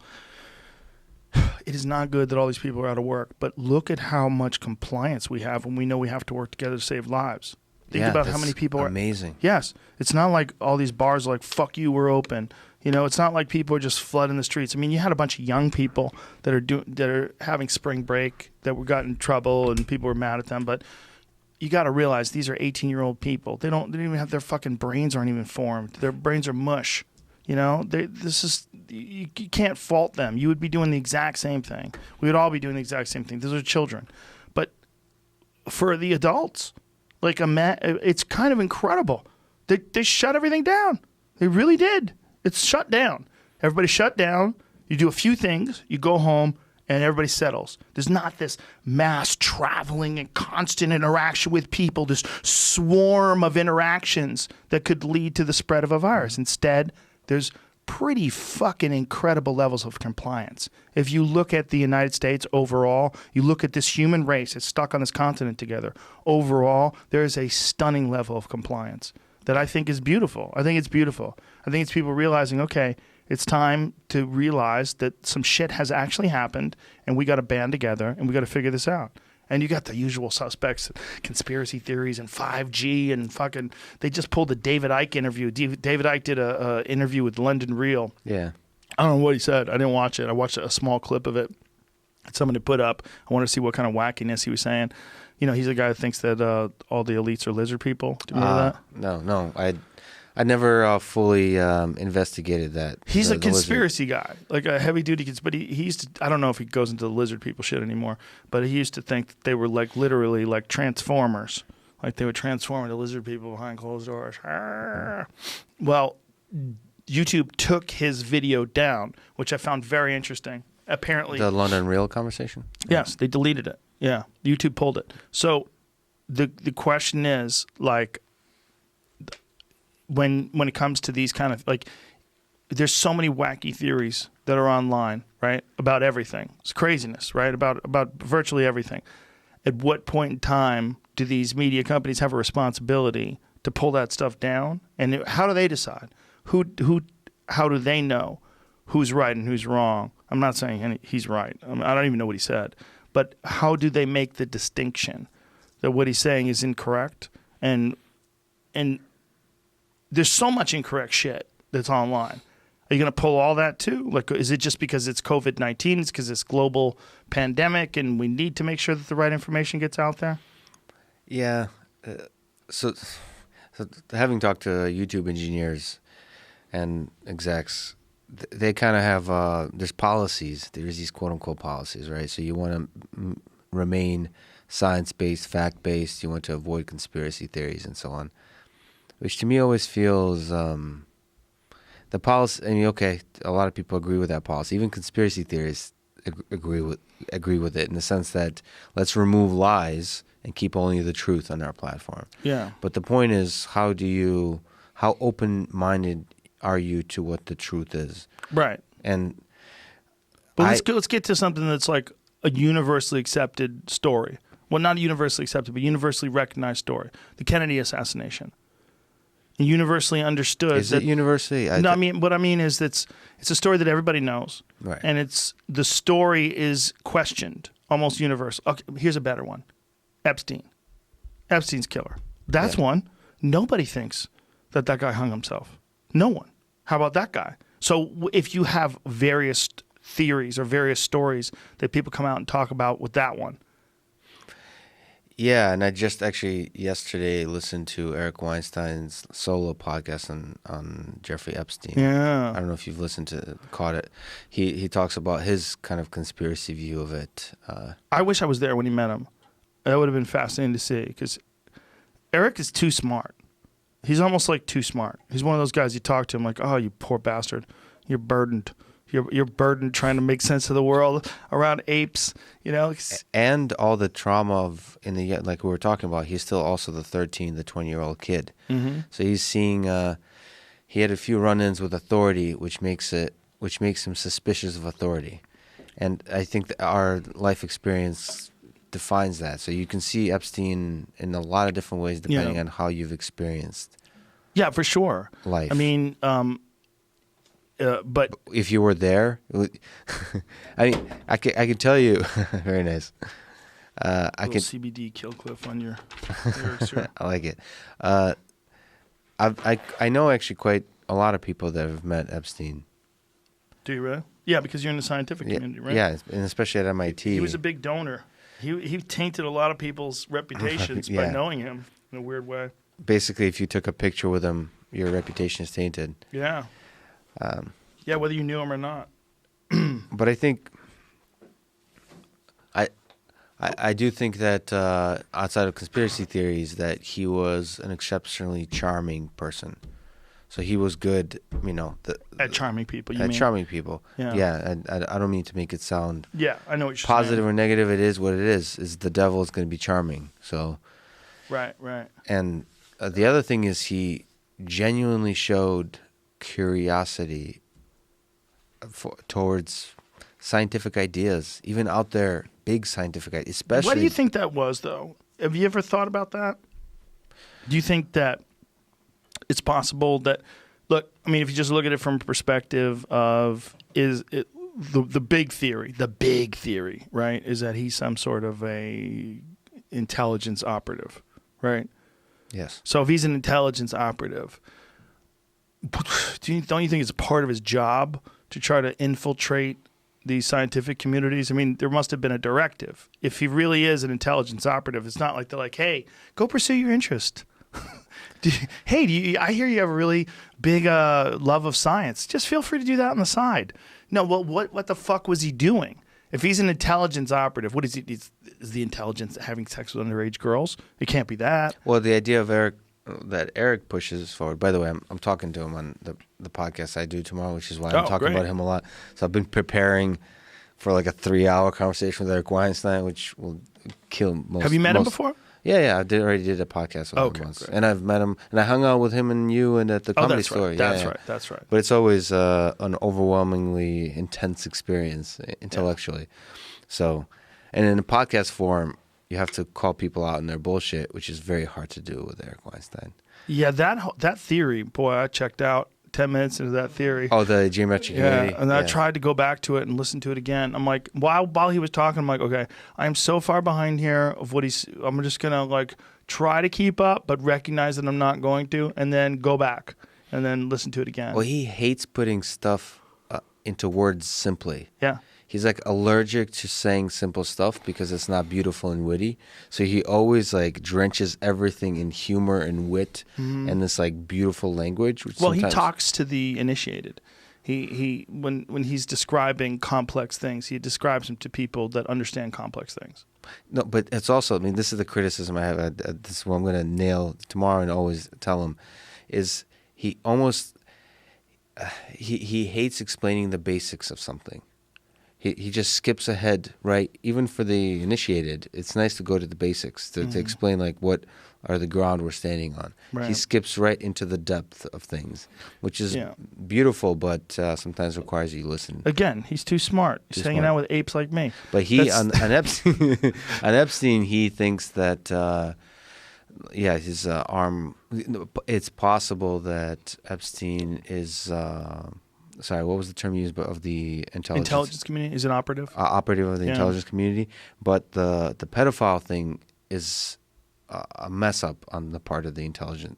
So they didn't know. They didn't know. That. They didn't know. So well, it could also be that he felt like he'd get. I mean, remember when this was all started out? When he started out doing that, it was all before social media, right?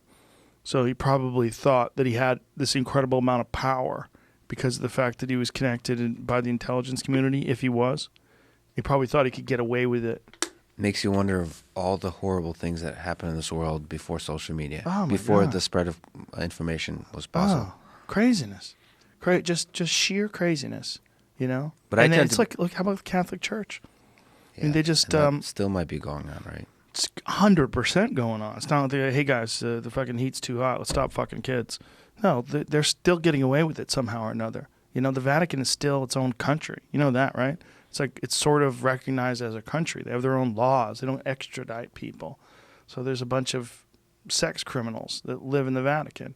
And there was a recent thing with Australia where they acquitted some, I believe it was a cardinal, that was accused of sex crimes with children. It's awful, man.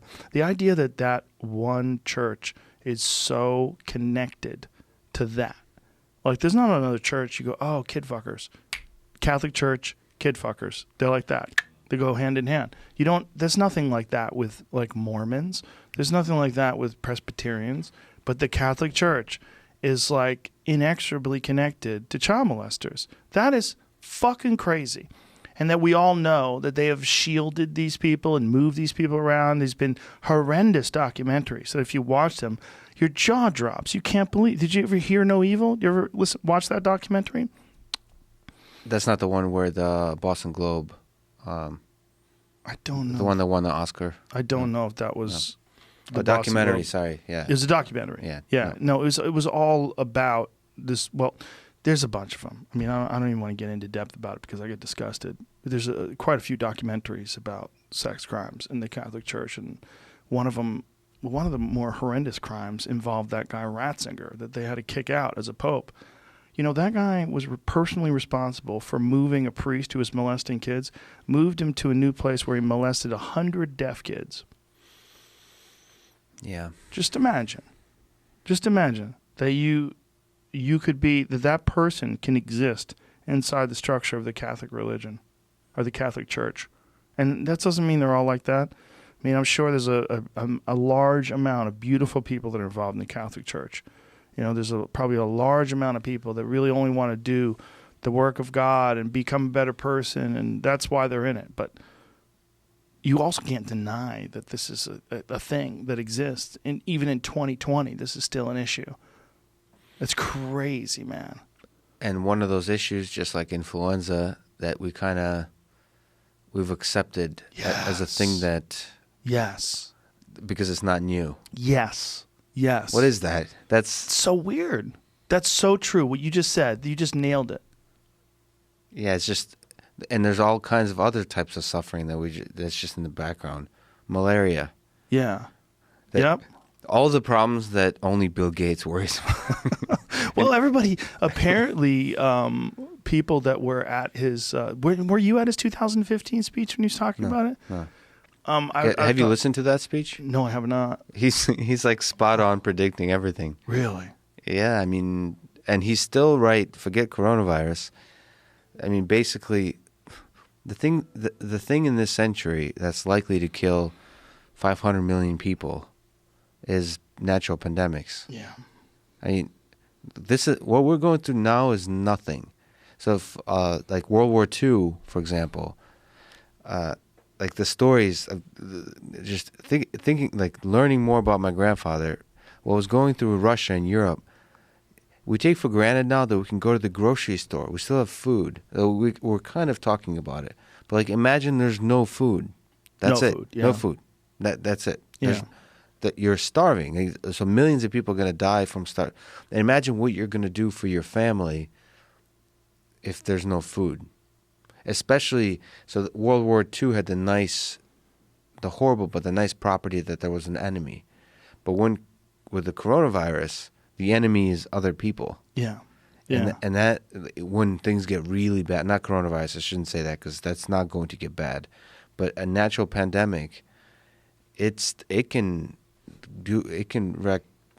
destroy societies in ways we can't imagine. Bill Gates was basically, in his very polite nerd way, saying that we should really be worried about it. We should really be investing in a huge infrastructure for vaccine development, for testing, all those kinds of things. Yeah, I think because of his charities, he's sort of looked into it a lot deeper than a lot of other folks have. And because he has an infinite amount of time and money, he's probably sitting around thinking like, how come people aren't looking at that? Hey. Do you think he's ever done psychedelics? If I had to guess, yes. I mean, so many people of his era did. It was a big part of Steve Jobs and his revelations. Although I think he probably should have done more of it. Steve Jobs? Yeah. Relax him. He was intense? Make him a little bit nicer. That intensity, that passion is what fuels great engineers. So It does. That's the problem, right? It's like to get something that great, you almost have to have that maniacal vision behind it. What do you want, a nice guy or an iPhone? I think you want the iPhone. That's a great meme. Steve Jobs, like looking angry. It just says, "What do you want? A nice guy or an iPhone?"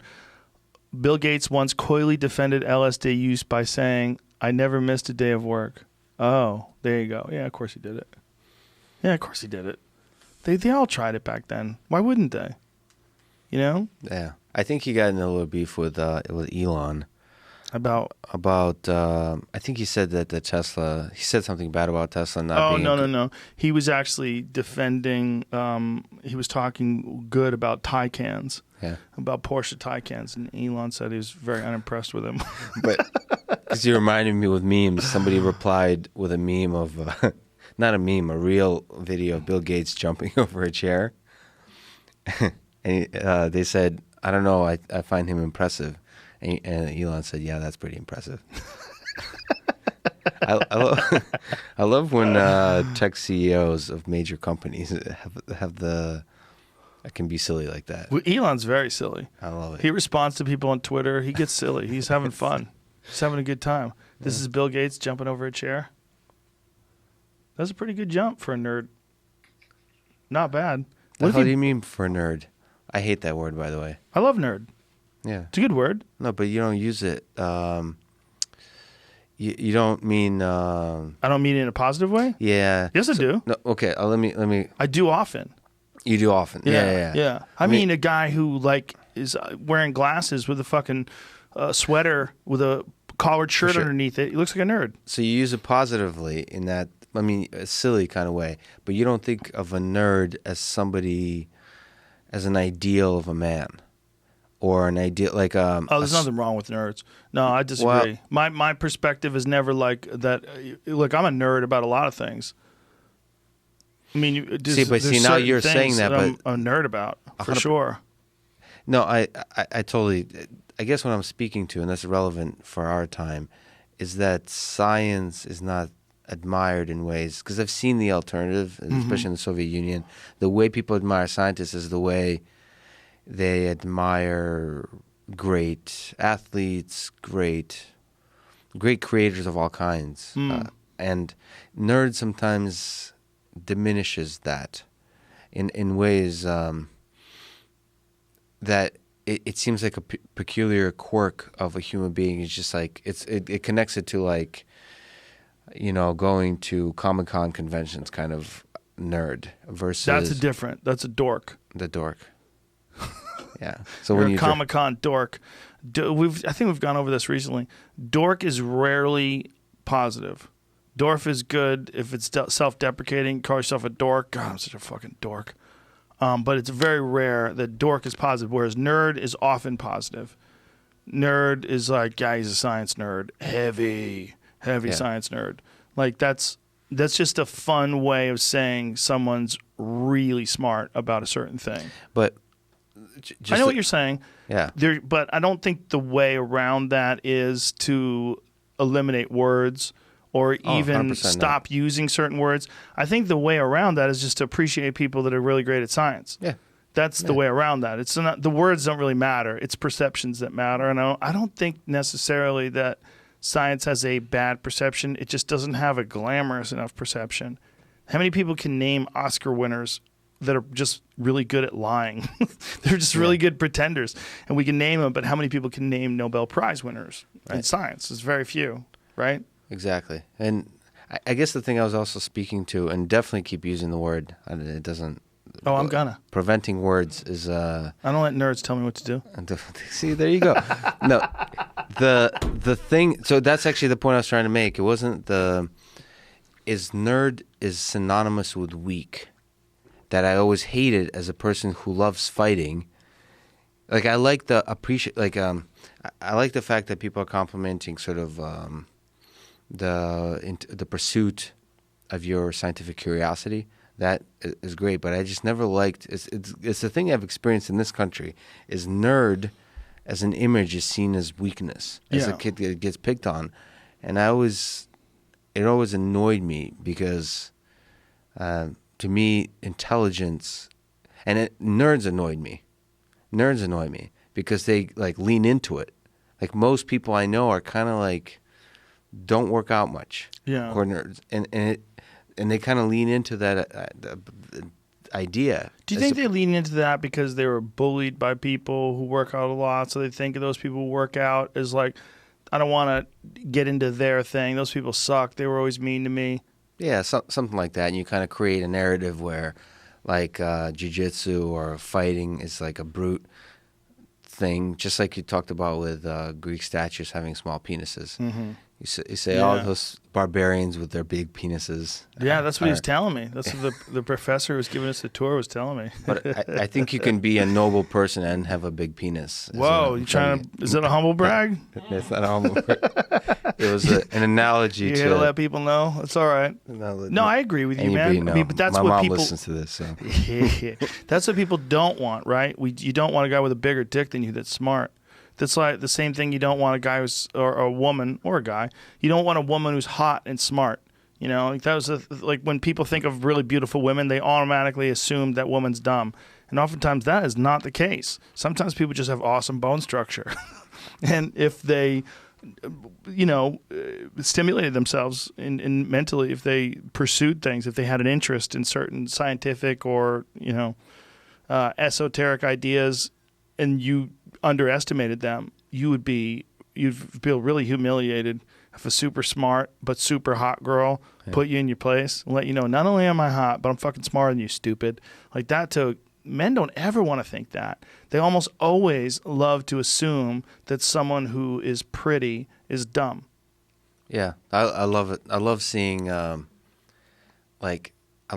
women who dress up like pretty like sexually. They're not trying to, and are also brilliant. Yeah, and it's like an FU to society that I can be both things. Listen, man, women like dressing like that. We're different. For us to try to imagine why they like doing it. Well, they're trying to look sexually attractive. Yes, for sure. But why are they trying to do that? They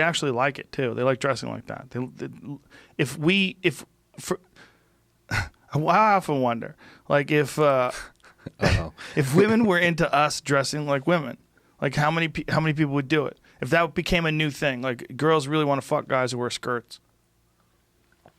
Isn't that a big deal in Scotland? That's a kilt. It's a different thing. Different. You mean Yeah. like a mini skirt? I'm like fucking the hot little latex jammy that hugs your curves. I think you see some dudes in To mini shave your skirts. legs to do that. That would be like the step. Maybe not. A lot of people wouldn't. Maybe they wouldn't have to I shave don't their know. legs. No, if you had to. Like if they're like, and you have to shave your legs to show off those. Maybe those, that would be the end. those- But it depends, I don't right? know. Why do girls do it? They don't all. Yeah, good point. By the way, how many people find out what their woman really looks like now?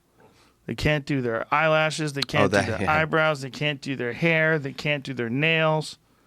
Woo! Well, your haircut is the right haircut. Oh, this is what everybody should get. Yeah. I wish I did it when I was younger.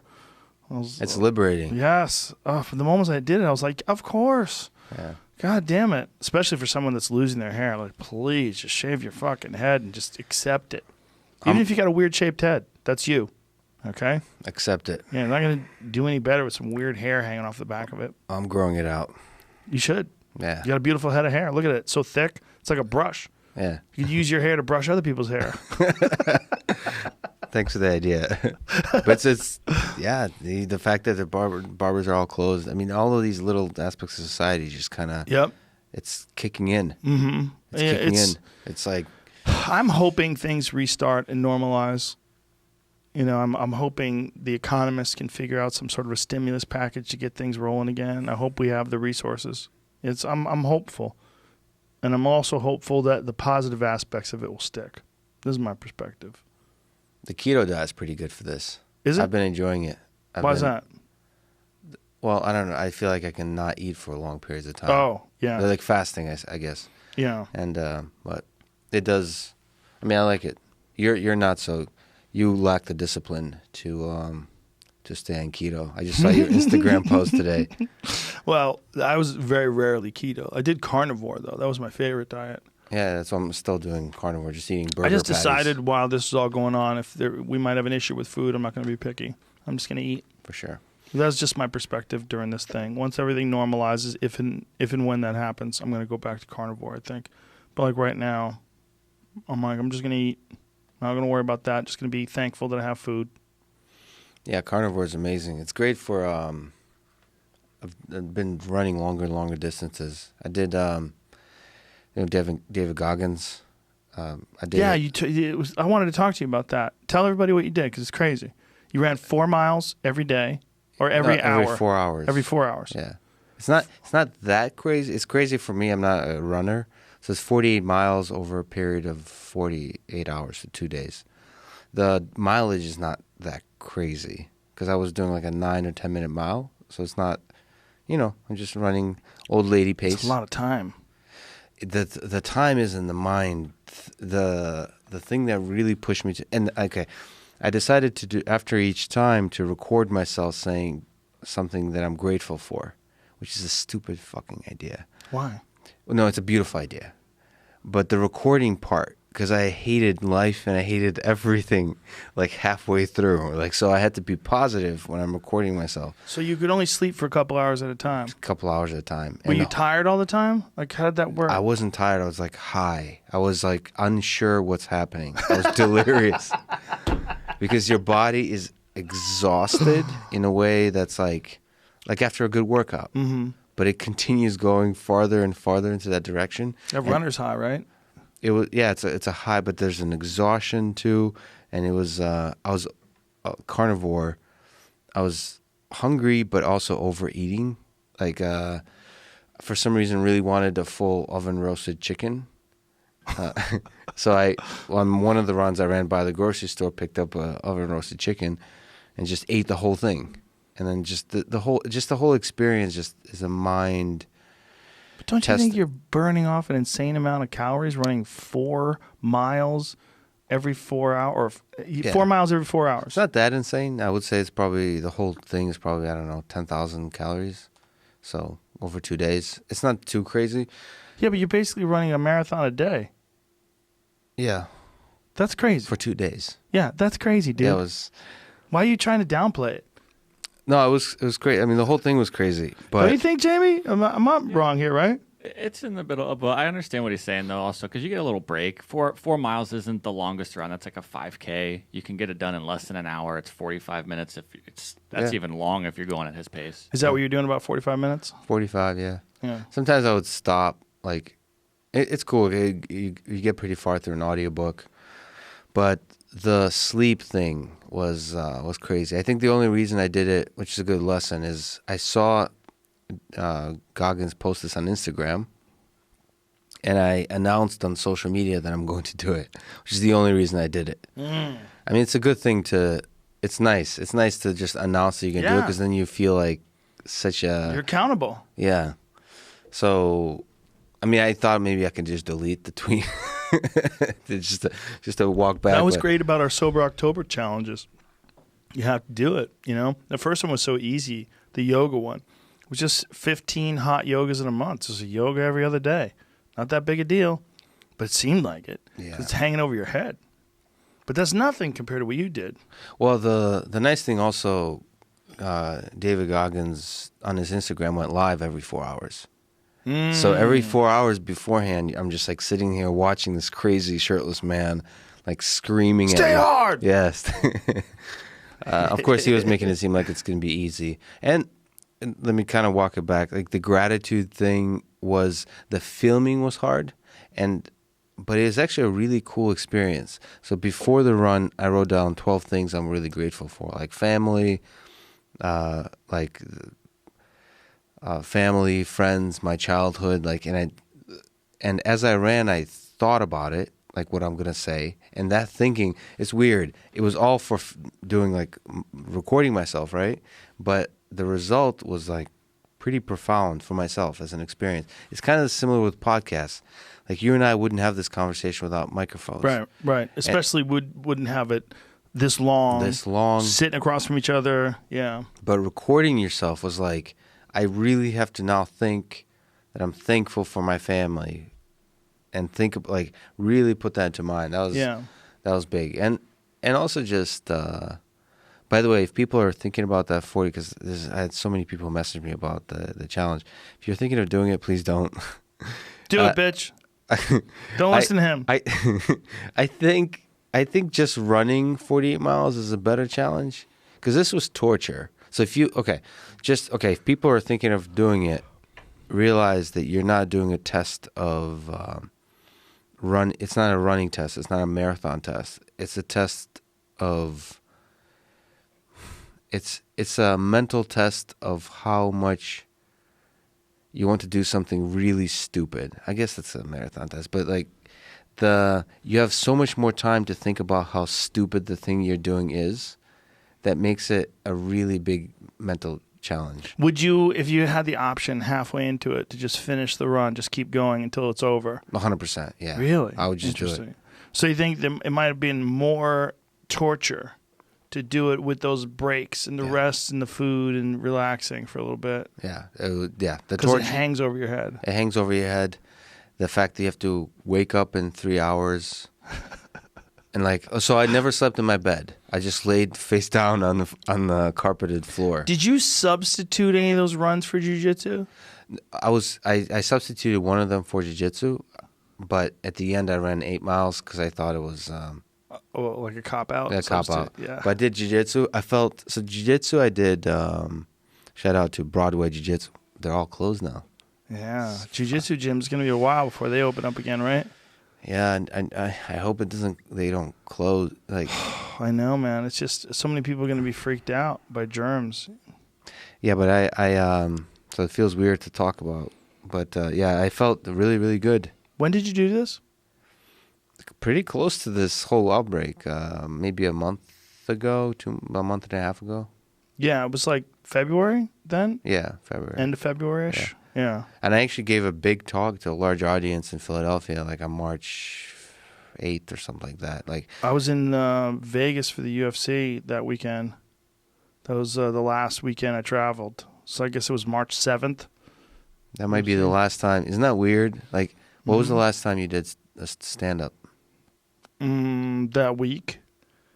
I I did some shows at the Improv, and then I was supposed to do some shows at the Comedy Store, and we were talking about it, and they said the room's too big because they were limiting the crowds down to 200 people. That was the first thing they did. So they were going to move the crowd. They were going to move my show to another date, and then open up the original room, which is a smaller room of 150 people. And they were asking me if I wanted to go in there or if I wanted to just cancel and reschedule. We were working all that out. And then they contacted us, and they were asking me and a bunch of other comics, like, what do you think we should do here? You know, because there's part of us that thinks we should just shut down. And they shut down before the order was given to shut down. They decided this is, you know, the Comedy Store doesn't want anybody to get sick, and they were worried about people losing income, but they were also saying, like, this is probably the right idea to just shut down. And then the Improv shut down shortly after. But they all shut down before they were required to. They just shut down because it just seemed like the walls are closing in.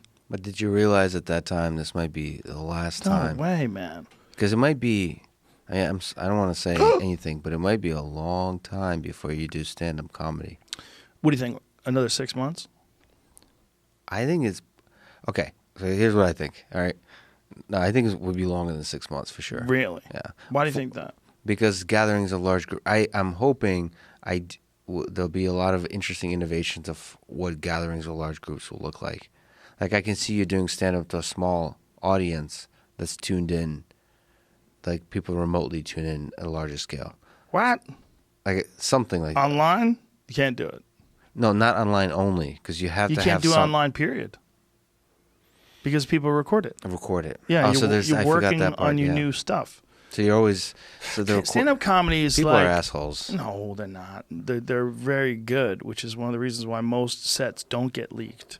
You know, Right. when they leaked the Louis C.K. set, it's like almost understandable. His special Almost. just went live. Yeah. Yeah. Did you see it? You can get it. I haven't watched all of it. I watched half of it. It's weird to. Sorry to interrupt. No, but that's okay. It was weird to watch because it's good. It's intense, like his other specials, right? He talked about pedophilia and everything, but it feels weird To see a crowd. to listen to it. Yeah, to see a crowd and to listen to a comedian in this time not mention coronavirus, right?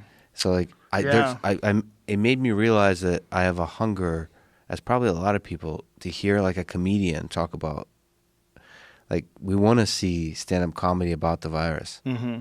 Yeah. I guess a podcast is a kind of replacement, but like, because we want some normalcy, right? And we're all alone with our thoughts and our paranoia, and then news media, which in many cases is accelerating our anxiety because there's value in developing stories and writing stories that get people outraged, or clickbait. You know, so there's that. And we need people just talking, just people that are just like you, talking about stuff, various walks of life. That helps us. This is a certain community that we're all a part of, you know, and I feel very connected to that now, you know, because this podcast it's kind of taken on a different form over the last few years, which is one of the reasons why I actually have to address people talking about politics and me. I'm like, you guys are out of your fucking mind if you're listening to me. But I have to accept that this is part of the new form this thing has taken. And another form this thing has taken is that it's sort of like an electronic campfire in a lot of ways. You know, there's a great value to people just sitting around shooting the shit. And I know there's a lot of people at home that can't.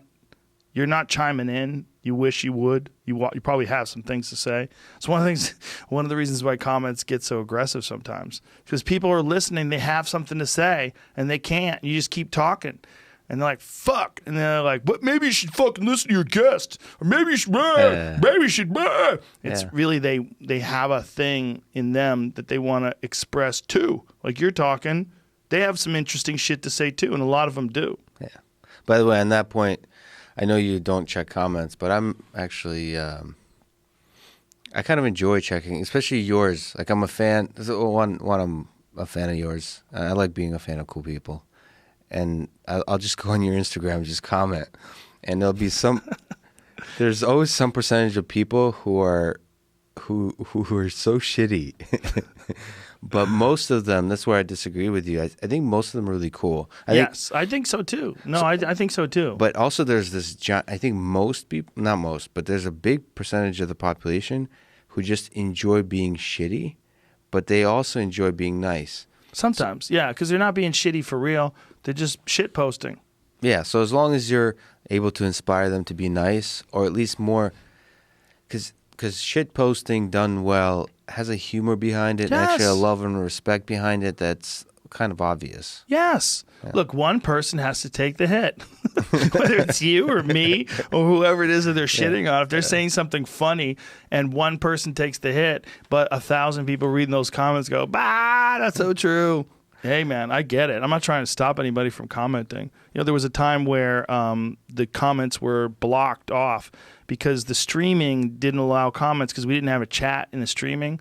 Because you have a chat in the streaming, it devolves into racial slurs and ethnic slurs and anti-Semitic slurs. It's fucking chaos sometimes because people just want to see if you're reading that while you're talking, they want you to react. So they'll write some horrible shit just so that you react sometimes. So we can't have that. I'm not going to read that. So I'm like, just shut off the chat. We'll stream the show live. But then we were uploading it, comments were shut off because of some sort of a flaw in the way it was processed. So like you had to have the chat on for comments to be on or something like that. But they fixed that. But I really wanted people to know, like, if you want to talk about what we're talking about, I want you to be able to. I can't read it because I don't have the time, and I don't think it's healthy. Like it's not. It's like it does something bad to your mind. But I feel like that's a technology problem. Because my dream would be for somebody like you to be able to read comments every once in a while in a way that is healthy. No, I could. That's not the problem. The problem is for me personally. There is so little time to just process life that any time that I spend trying to rationalize or trying to accept or trying to process someone's comments, like, there's not enough time for that. I would love to do. I try very hard to do my best. That's what I try to do with everything. And with this podcast, I try to do my best. And I know sometimes I talk too much, or I stumble through my words, or I'm overbearing, or this or that. Or it's a balancing act. Like, sometimes you stumble. It's weird. It's all live. You know, everything I'm doing is live with no script that millions of people get to see and listen to. How do you get that signal, though? So one of the things I enjoy before I block them is people who criticize, like, who are truly rude. But within, you enjoy that? Well, no, I don't enjoy it, but I think it's constructive in the sense that within the rudeness, there's often like opportunity to improve. Often not. Often they're just. So you're saying they're rude, but they have a valid point. Because I find that rude people are more likely. Like, I'm so fortunate to be part of a community who are really nice to me and just in general nice. I find that they're unable to tell me sort of constructive criticisms in the following, like if I mumble, or if I'm not articulate with my ideas, or if I use a certain word too much, or if I'm too stuck in a certain kind of perspective. You need the asshole to come along to call you like a liberal douchebag or something. Right? Yes. Well, that's what friends are for. You know, friends are for busting balls. I mean, that's one of the things about comedians that a lot of people had a hard time when we started doing podcasts. One of the things that a lot of people had a hard time with was how mean we are to each other. Like me and Brian Callen and Eddie Bravo and Brendan Schaub, when we start goofing on each other, or other comics that come in here and goof on each other, when we goof on each other, we goof on each other hard, you know. But there's fun in that. Like, we all enjoy it. Like, comedians to each other, some of the fucking meanest people ever. Like, when no one's around, we say, some of the fucking group chats I'm in where people shitting on each other, it is hilarious. It's so mean, but really fucking funny. And we also do that as an exercise because it calluses you to other people's insults, and to that, like, it's a thing that men do to each other. They shit on each other, first of all, to keep each other in check, and they expect you to do that to them, but also to kind of toughen you to people that don't love you. They're going to talk shit. You know, you're used to it. You know, look, if you grow up in a place like, you know, that is filled with people that are always drunk and it's cold out, like Boston.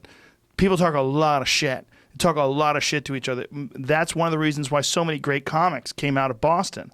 It's because it's fucking cold, and they don't have time for your bullshit. And because of that lack of attention span or short attention span, like you learn how to come out of the gate fast, and you learn how to appreciate people's time. And it's a way to show love. Isn't that weird? But it's funny because people like I love most that I'm closest with, talk a lot of shit, but like you have to earn that right. Yes. It's funny. Like some people walk into my life talking like busting my ball, and it's like, well, we're not there yet. We're not. Right. It's an interesting kind of. Well, you have to know that they love you. That has to be underlying it all. By the way, I do think you guys are too rough on Callan. I'm just a fan who showed up to comment in person. He loves it. He loves it.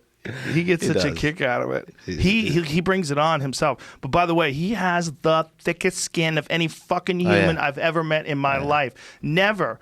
In all my years of knowing that guy, and I've known Callan for 25 years, 25 fucking years, never have I seen him get upset at someone mocking him or insulting him, getting legitimately insulted by it. I've never seen him. Never. Yeah. It just goes like this. Doing, bounces off like rhino skin. Yeah. Like he literally loses zero enthusiasm. I mean, and it's not that he's not an introspective guy. It's not that he's not an objective guy. He has a unique ability to handle insults. And he'll even rebroadcast those. Like if his friends are shitting on him, he'll be like, "Can you believe these guys? Like openly disrespecting my age and my looks." It doesn't bother him. He's got a great perspective. He's a very unique guy, Bryan Callan. Very, very unique. I don't know anyone like him. So the silly song I have is written by him, actually. It is? Yeah. I'm not, kind of. I talked to him. I texted him back and forth, but he uses words, whatever. I'll tell you later. Do you want to do the silly song first? No, let me do the serious one first. All right, here we go. Should we calm ourselves? Should we light some sage? And then I also have a question for you. A big one? You going to go to the question first? No. Oh, well, you leave me in anticipation. No, I got to ask you something about Trump. Oh, really? Yeah. Demons, be gone. See, Duncan Trussell was, speaking of demons be gone, with the mask thing. He wore a mask. Oh, yeah. He was early on that. Well, he also wore a ghillie suit, so let's not get carried away. Okay.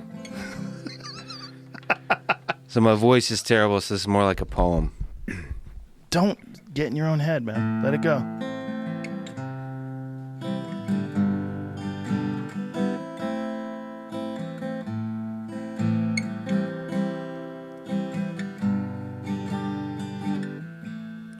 My granddad was a soldier on the front in 41. The bullets took his brothers, but his stubborn luck held on. The sky was filled with fire, millions lost in flames. Hate and love were all there, and the world never the same. Some days will sink in sadness, and the weight of them too tough. Don't lose yourself to madness. The way out is love. When the New York towers crumbled, we were all New Yorkers too. For a moment, all just human, not the same old red or blue. And the wicked go on scheming for the power in the pain.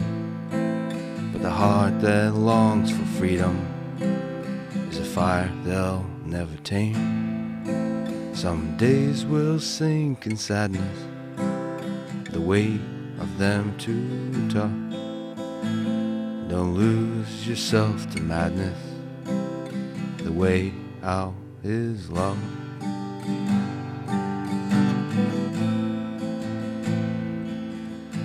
The virus took our comfort that was never ours to own.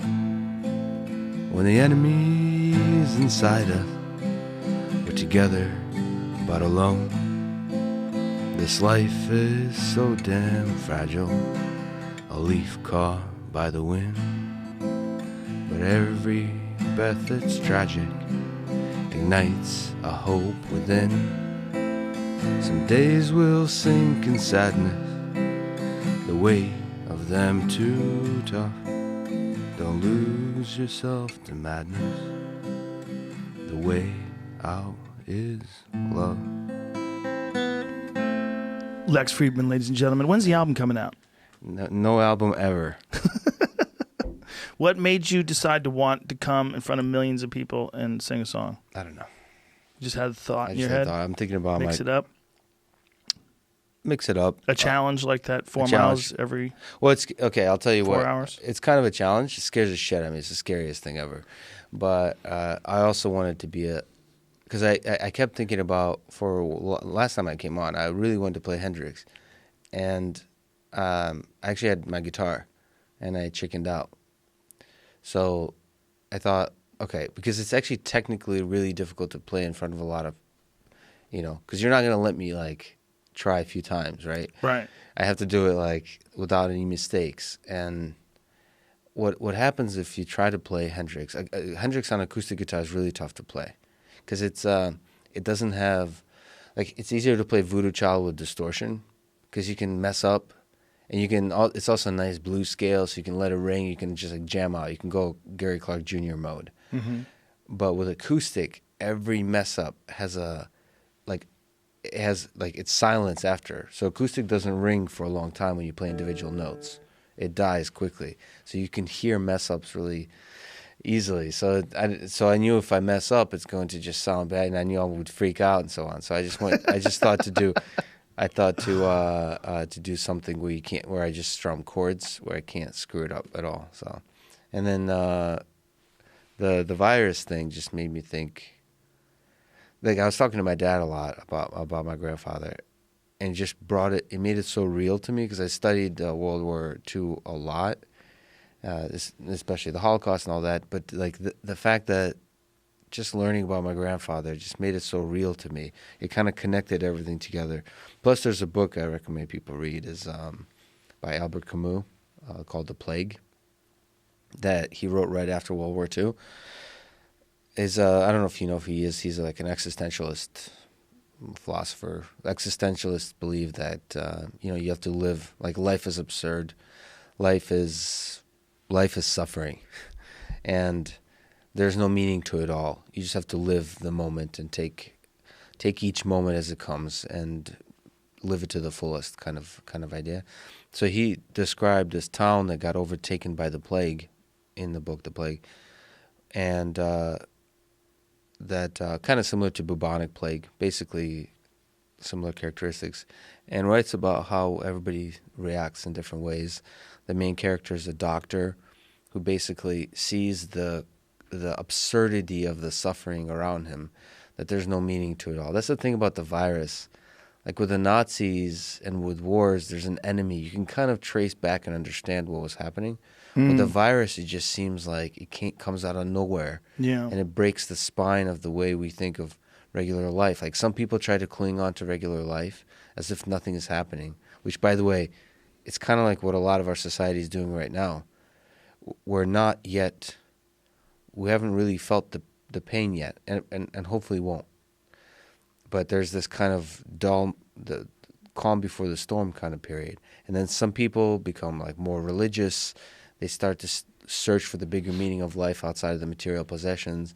And then the doctor represents the idea that no matter what, he gives himself fully to his craft of helping other human beings. And overall, there's this idea that suffering is just part of life, and the only way. So there's a natural temptation when there's cruelty and suffering all around you to isolate yourself and to withdraw from life, because anything you do in life is going to lead to suffering. Dating, if you get married, it's going to lead to suffering because eventually you're going to lose the people you love. So there's a natural desire to withdraw. But in fact, what he found, the doctrine, what he saw around him, is that love and compassion, like giving yourself fully to the love of other human beings and to his community, is the only way to deal with that kind of suffering. That's to me, it's a really profound story about love being the right response in a time of Crisis. crisis, and a crisis that hits everybody. Like you want to kind of hide from it, but it actually where more suffering happens. So it's a kind of profound book that I recommend.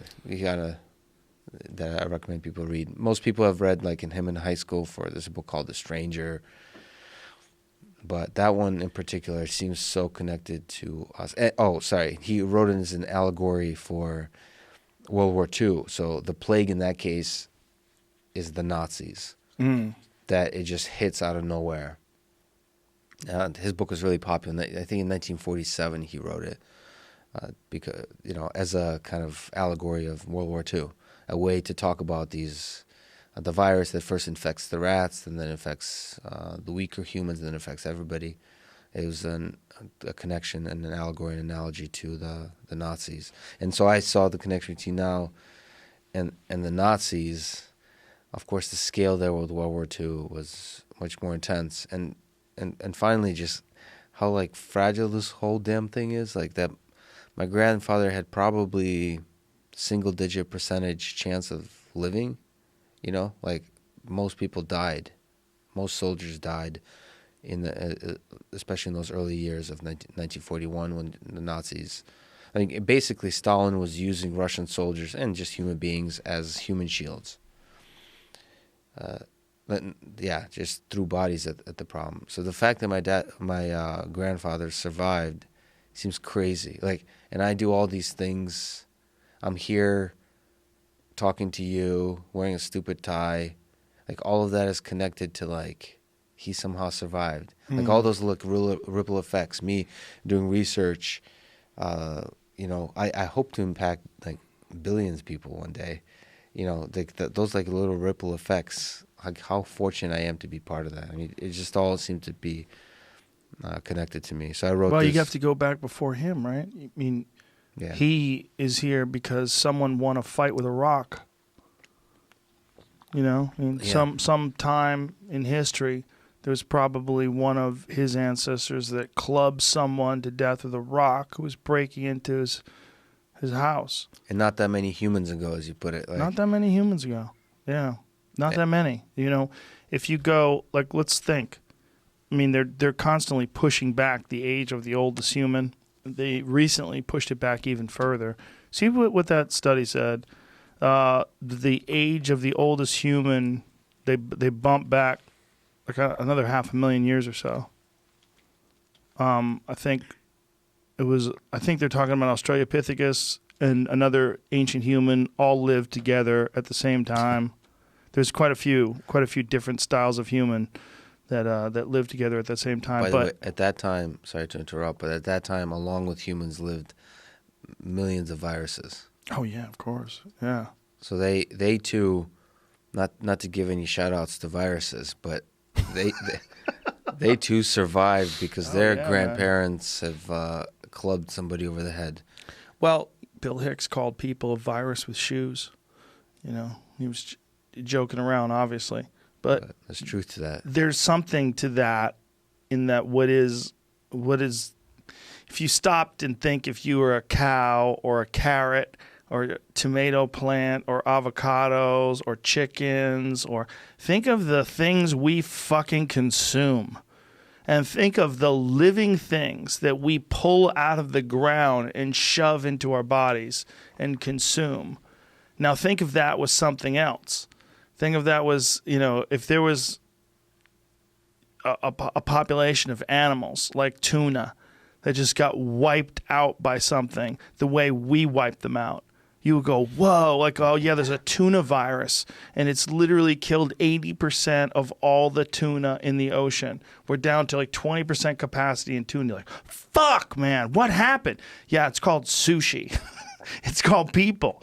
It's this virus with boats literally goes hundreds of miles out into sea with these giant fucking fiber nets that it's created, and it sucks these things into the nets and pulls them out with giant cranes and dumps them into a refrigerated hull, and then brings them back to shore to get cut up and sold. Like, fuck, man. But at the same time, it's Tuna's delicious. well, not that, but also if you zoom out, it's kind of beautiful. The way that life propagates is just beautiful. So I've been reading a lot on viruses, and the way they work is incredible. Like it's, I would say viruses. There's obviously debate on whether they're living or not. It's just definitional, but they're like the simplest example of the beauty and power of the evolutionary process. It's because like we humans are kind of complicated in terms of killing tuna. There's a lot of things going on in our bodies. Like viruses are the simplest possible. I think they're living. I think it's the simplest possible life form that just shows that anything is possible. Like all the damage that's being caused now with the coronavirus, that was like one. There's like one guy that mutated. It jumped from a certain speed. I mean, we can trace the evolutionary path backwards. Well, there was a recent CNN article that was wondering how long it's been around. They were saying, see if you can find this. Was COVID-19 around in humans longer than is currently believed?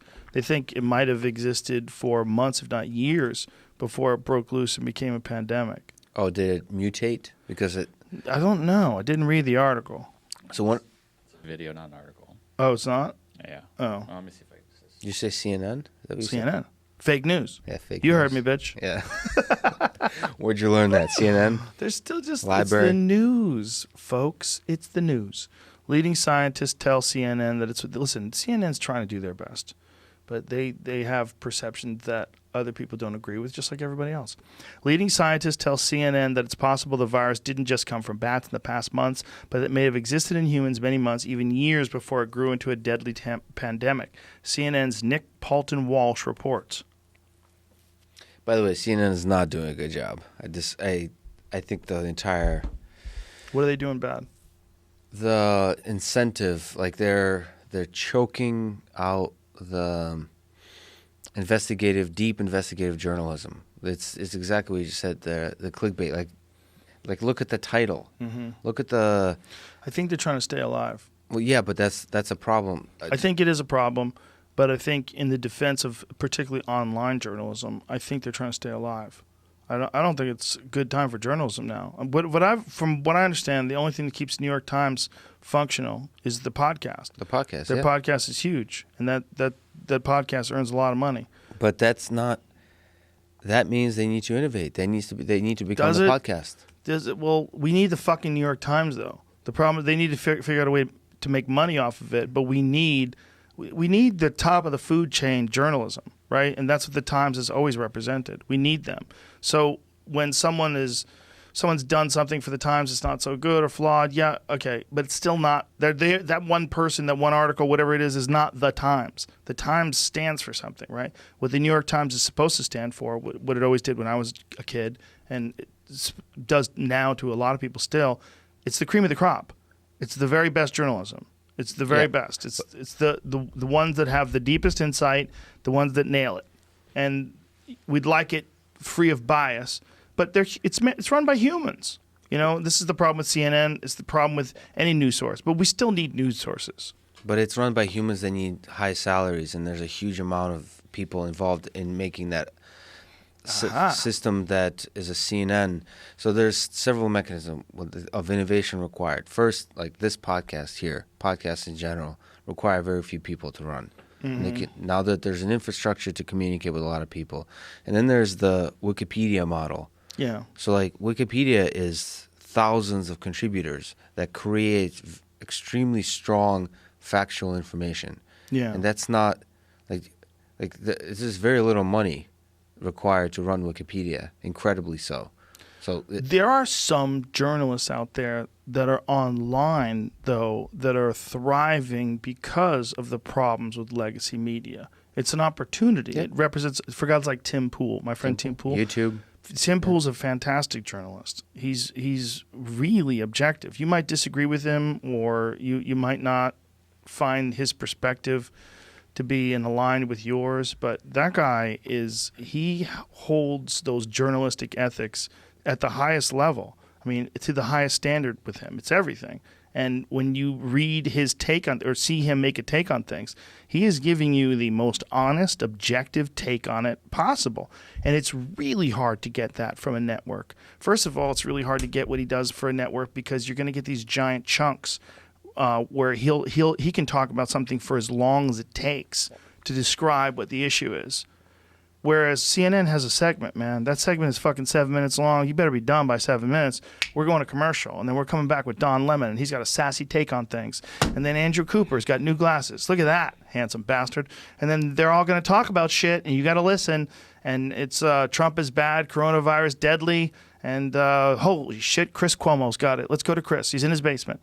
And then you see Chris in his basement with Sanjay Gupta, and they're holding up chest x-rays. You know, there's segments, man. Segments are bullshit. Yeah. It's dumb. You have these standards that you've created a long fucking time ago, and this is the biggest handicap that legacy media has, other than their inability to be free, like a guy like Tim Pool is. He's an independent. They can't be free like he is.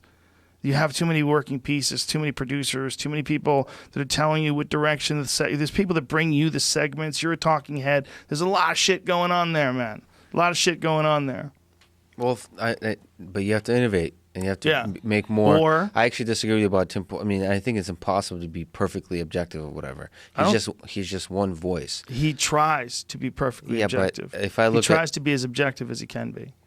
No, I know. You need to aspire to it and not be polluted by other influences. But I can see people, like, I think I'm objective, but I have very different views than Tim Pool on some things and not others. So well, there's subjective objectivity, isn't there? I don't know.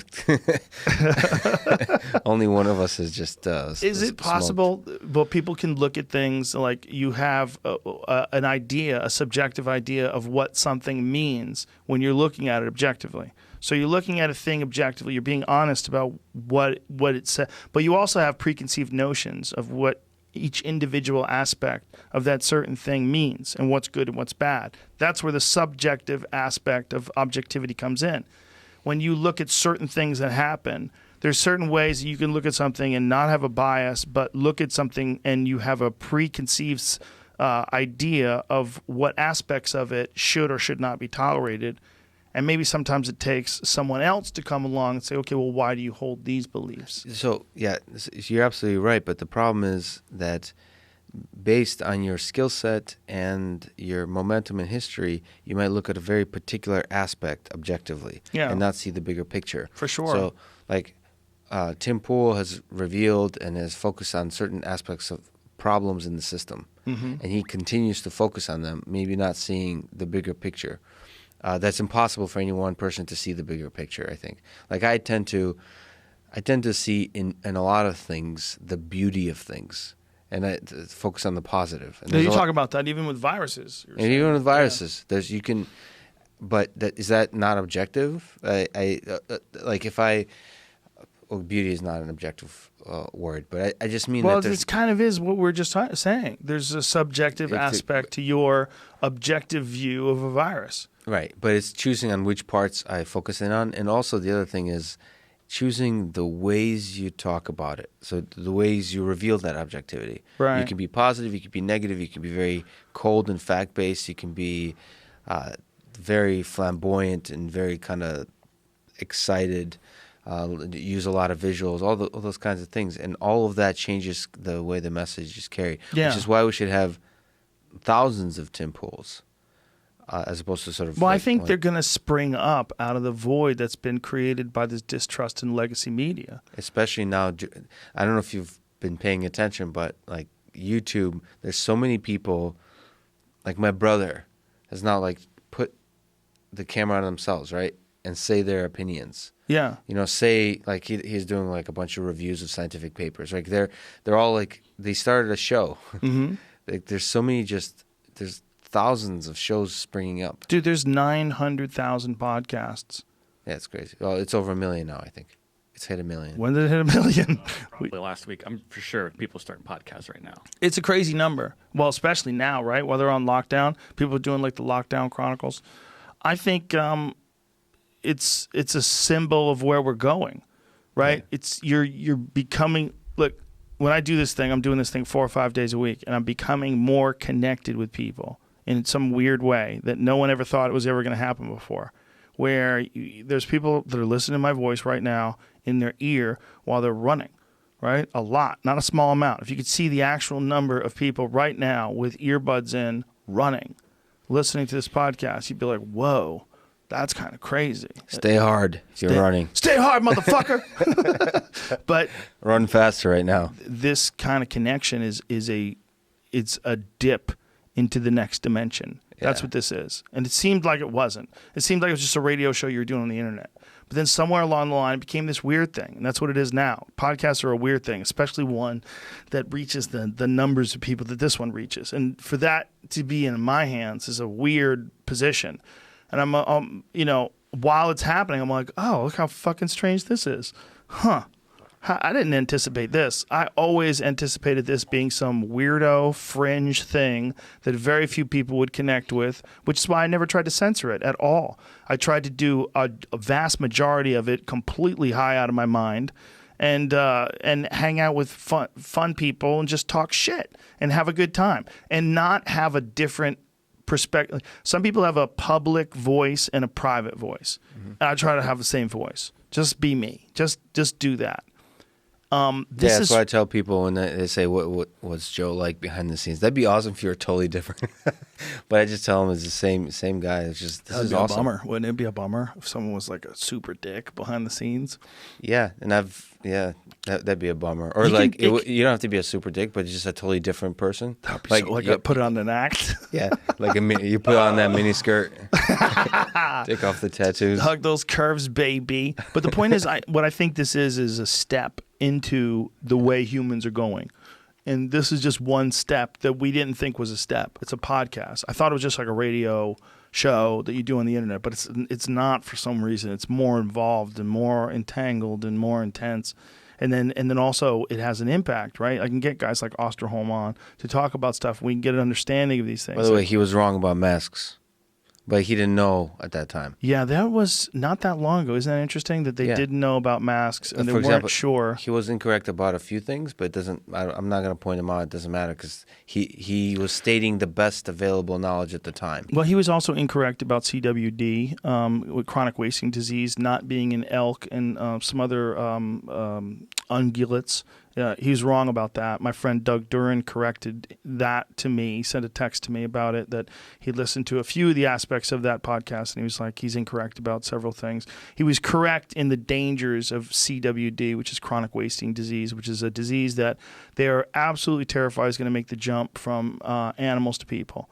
It's very similar to like a mad cow disease, but it has its own prions. And that he also sent me a text explaining that prions are not actually alive. They're not a living thing. That it's like a protein or a type of protein. Is that what it is?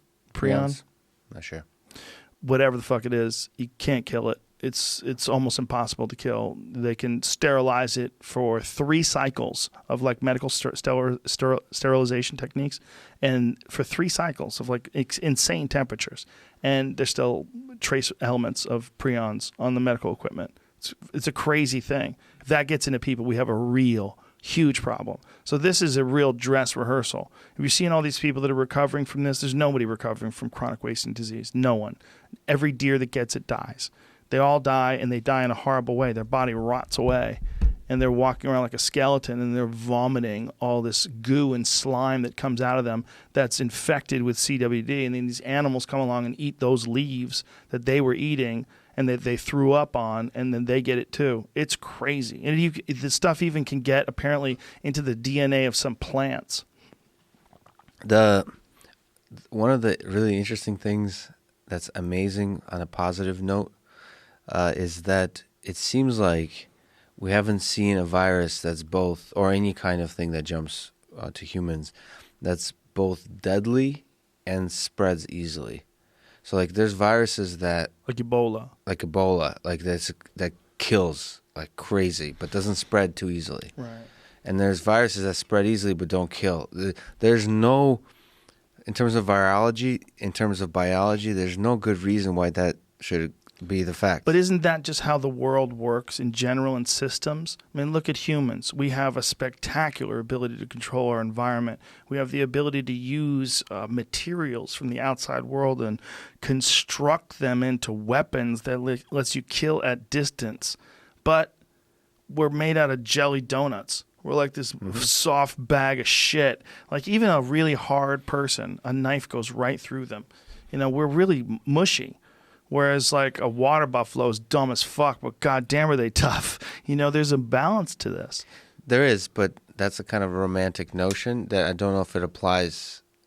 Like the biology and the physics of it doesn't make sense. It doesn't, but when would it change? When would it become something that does tip that scale and become something more catastrophic?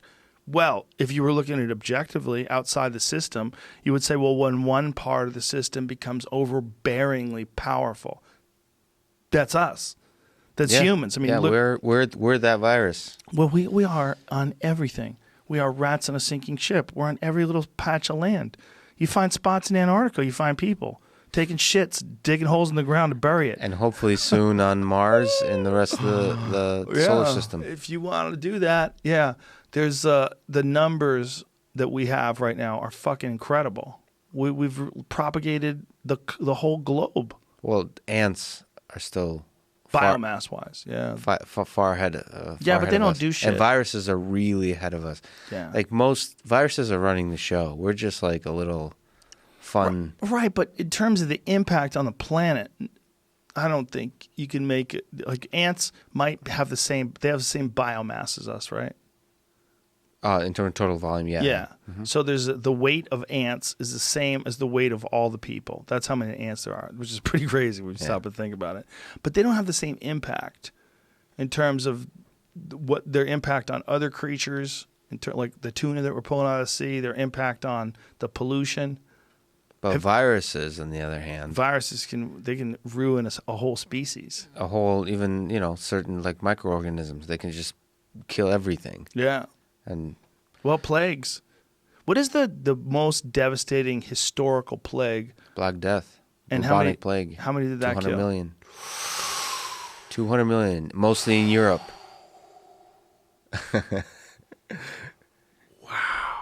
That number's crazy. Well, Spanish flu is 50 million. 200 million makes you just step and go, whoa. No social media, though, so we don't. I mean, it's death that's forgotten, right? Well, not only that, death that was probably left to rot out in the streets and horrendous and smells, and people didn't understand viruses and diseases back then. Smallpox, I would say, like when I talk to virologists, they say smallpox is the scariest of them all until we develop the vaccine. But smallpox, you Native Americans,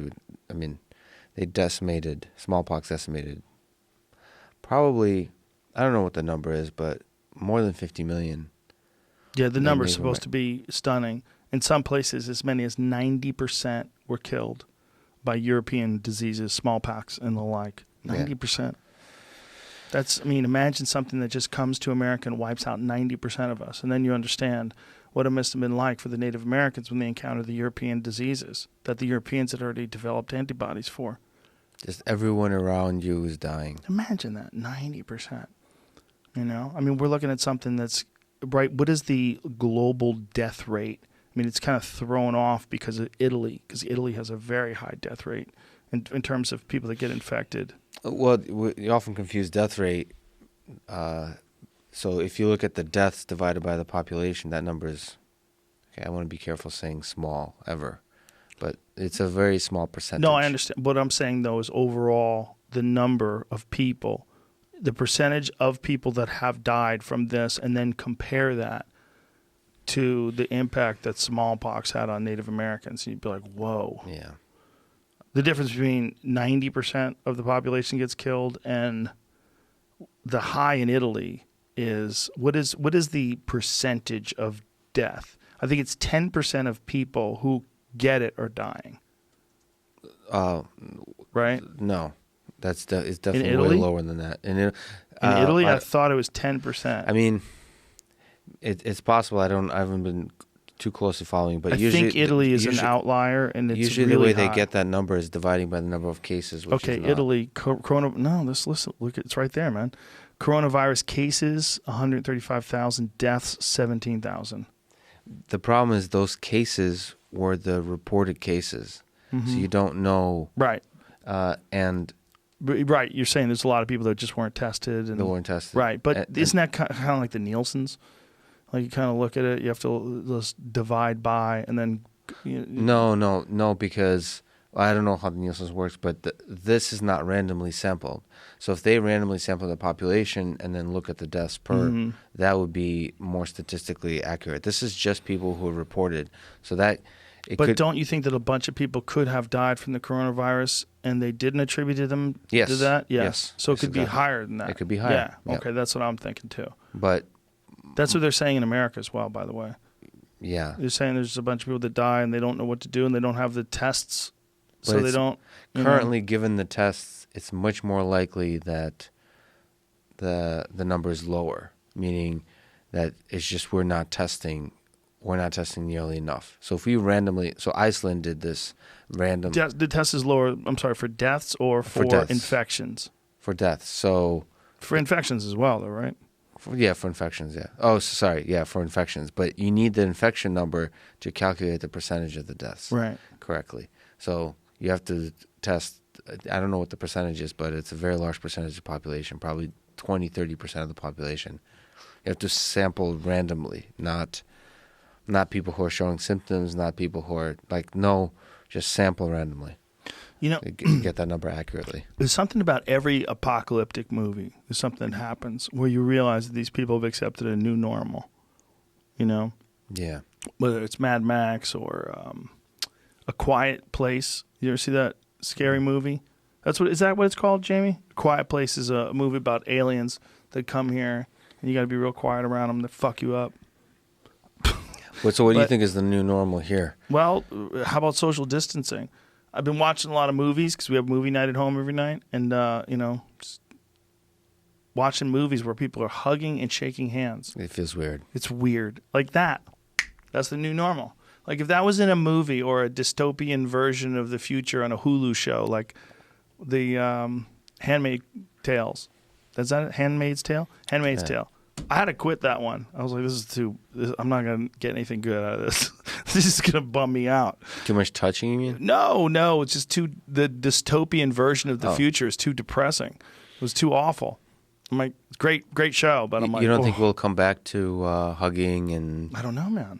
I don't know, but I'm saying if there was a movie or a television show where people behaved with social distancing and everyone was afraid of everyone's viruses, like the reality that we're experiencing right now, if there was a television show like that, you'd be like, what kind of weird fucking show is this? You would think it's so strange that there's a virus that makes New York City quiet.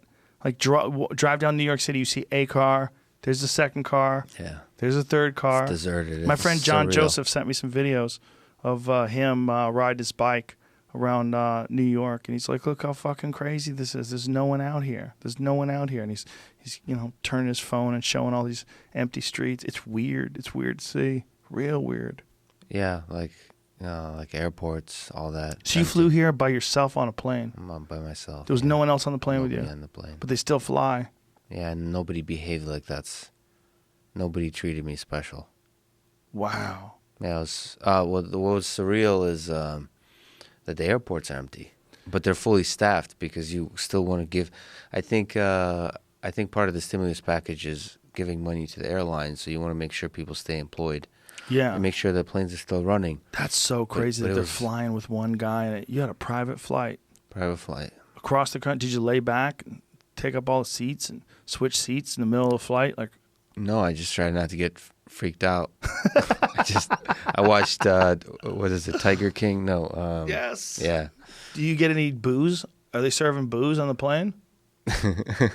No liquids, nothing. They don't serve anything No, I because they don't think want to touch you, right? Yeah, I don't think they've interacted with me at all. No interaction with Yeah. you. No. You, the one guy on the plane, they don't even ask, "How you doing? You all right?" No, they were all wearing masks. I was wearing a mask. We're all. It was, but they were friendly. I would say the least friendly, and that was weird. Going to the airport is there's nobody. Everybody's working, and it's just me and my stupid mask. It was definitely surreal. But it seemed okay. The thing that I don't like is how people behave at grocery stores. It's what the thing you've said actually, is they don't want to get close to you. Strange. It's so strange. They're almost like afraid of this, and that really worries me because it has the potential of just separating us, damaging the sense of community. There's long-term ramifications if we keep this and not hugging each other shit up. And we have to all be aware of that fact. Like this has to be temporary. Well, once they come up with a remedy, a cure. If you just know that all you have to do is go to the doctor and the doctor's going to give you a thing and you're going to be fine. Oh, phew. Like staph infections. Have you gotten staph from jiu-jitsu yet?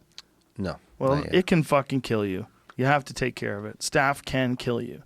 And there's a lot of people that don't even know what it is. And you get infected and then it gets systemic, gets into your blood. And, there's a lot of people that just don't know any better and they're not good at going to the doctor and they develop some sort of an infection. And by the time they go somewhere to take care of it, it's really bad. And they're in trouble. Like they could die. But thank God they have fucking medicine for that. At least they can give you a fighting chance. So people aren't afraid of jiu-jitsu. You still do jiu-jitsu even though people get staph. I know a bunch of people that have gotten staph from training. A lot. They could all be dead if it wasn't for remedies, right? If it wasn't for antibiotics, if it wasn't for, taking the proper care and treating it. Apparently some people have treated staph organically. And Rhonda Patrick was actually talking about, I think she had MRSA at one point, and as part of the treatment, along with antibiotics, she introduced garlic into the actual wound itself, and apparently that had a pretty profound effect. Oh man, I'd love to see the studies on that. Wish I remember what she said about that. She usually comes with studies. So. Oh, she's got a fuckload. She's got studies about everything. She's one of the smartest people I've ever talked to. Actually, I haven't followed what she's saying now on the virus. I'd be curious to see. She's talking about different nutrients that support your immune system, particularly vitamin D. She takes a lot of vitamin D. But she's just talked about all the various forms, whether it's through sauna or cold plunges. She's the one who turned me on to that. All that stuff, heat shock proteins, cold shock proteins, and the impact of it. And there's some videos that you could find online of her talking about it. She's also written some articles about it, and she's just a huge fan of that hormetic response and how important that is to your system. Keeps your system healthy. Dude, I've been doing it 7 days a week, which I wasn't doing before. Sauna? Yeah, 7 days a week. I do it now. And you just do sauna, you jump in, do you do the cold? No, I haven't been doing cold. I want to get a cold plunge thing here. I think I'm going to get something and replace one of my, not in this room, in the bathroom out there. There's a bathroom what's next to What's a cold plunge? You mean like a tub full of ice water? Yeah, like one of them big steel tubs, and you throw bags of ice in there. And I'm going to get an ice machine and just turn that room into a freeze your dick off room. Yeah. That's my next move. I've done it a few times. It's awesome. It's really tough. good for you, right? It's good for you, yeah. Yeah. Well, I think that those making your body deal with those responses makes it stronger. I'll tell you what, man, I've been working out a lot because of this lockdown. I've been doing a lot of Muay Thai too, a lot of hitting, punching, and kicking shit. And that always makes me really sore, makes my joints sore. And that fucking sauna every day has kind of knocked all that out. I feel great, and I've been throwing a lot of power kicks and punches and all this shit, and everything feels good. Everything feels real good.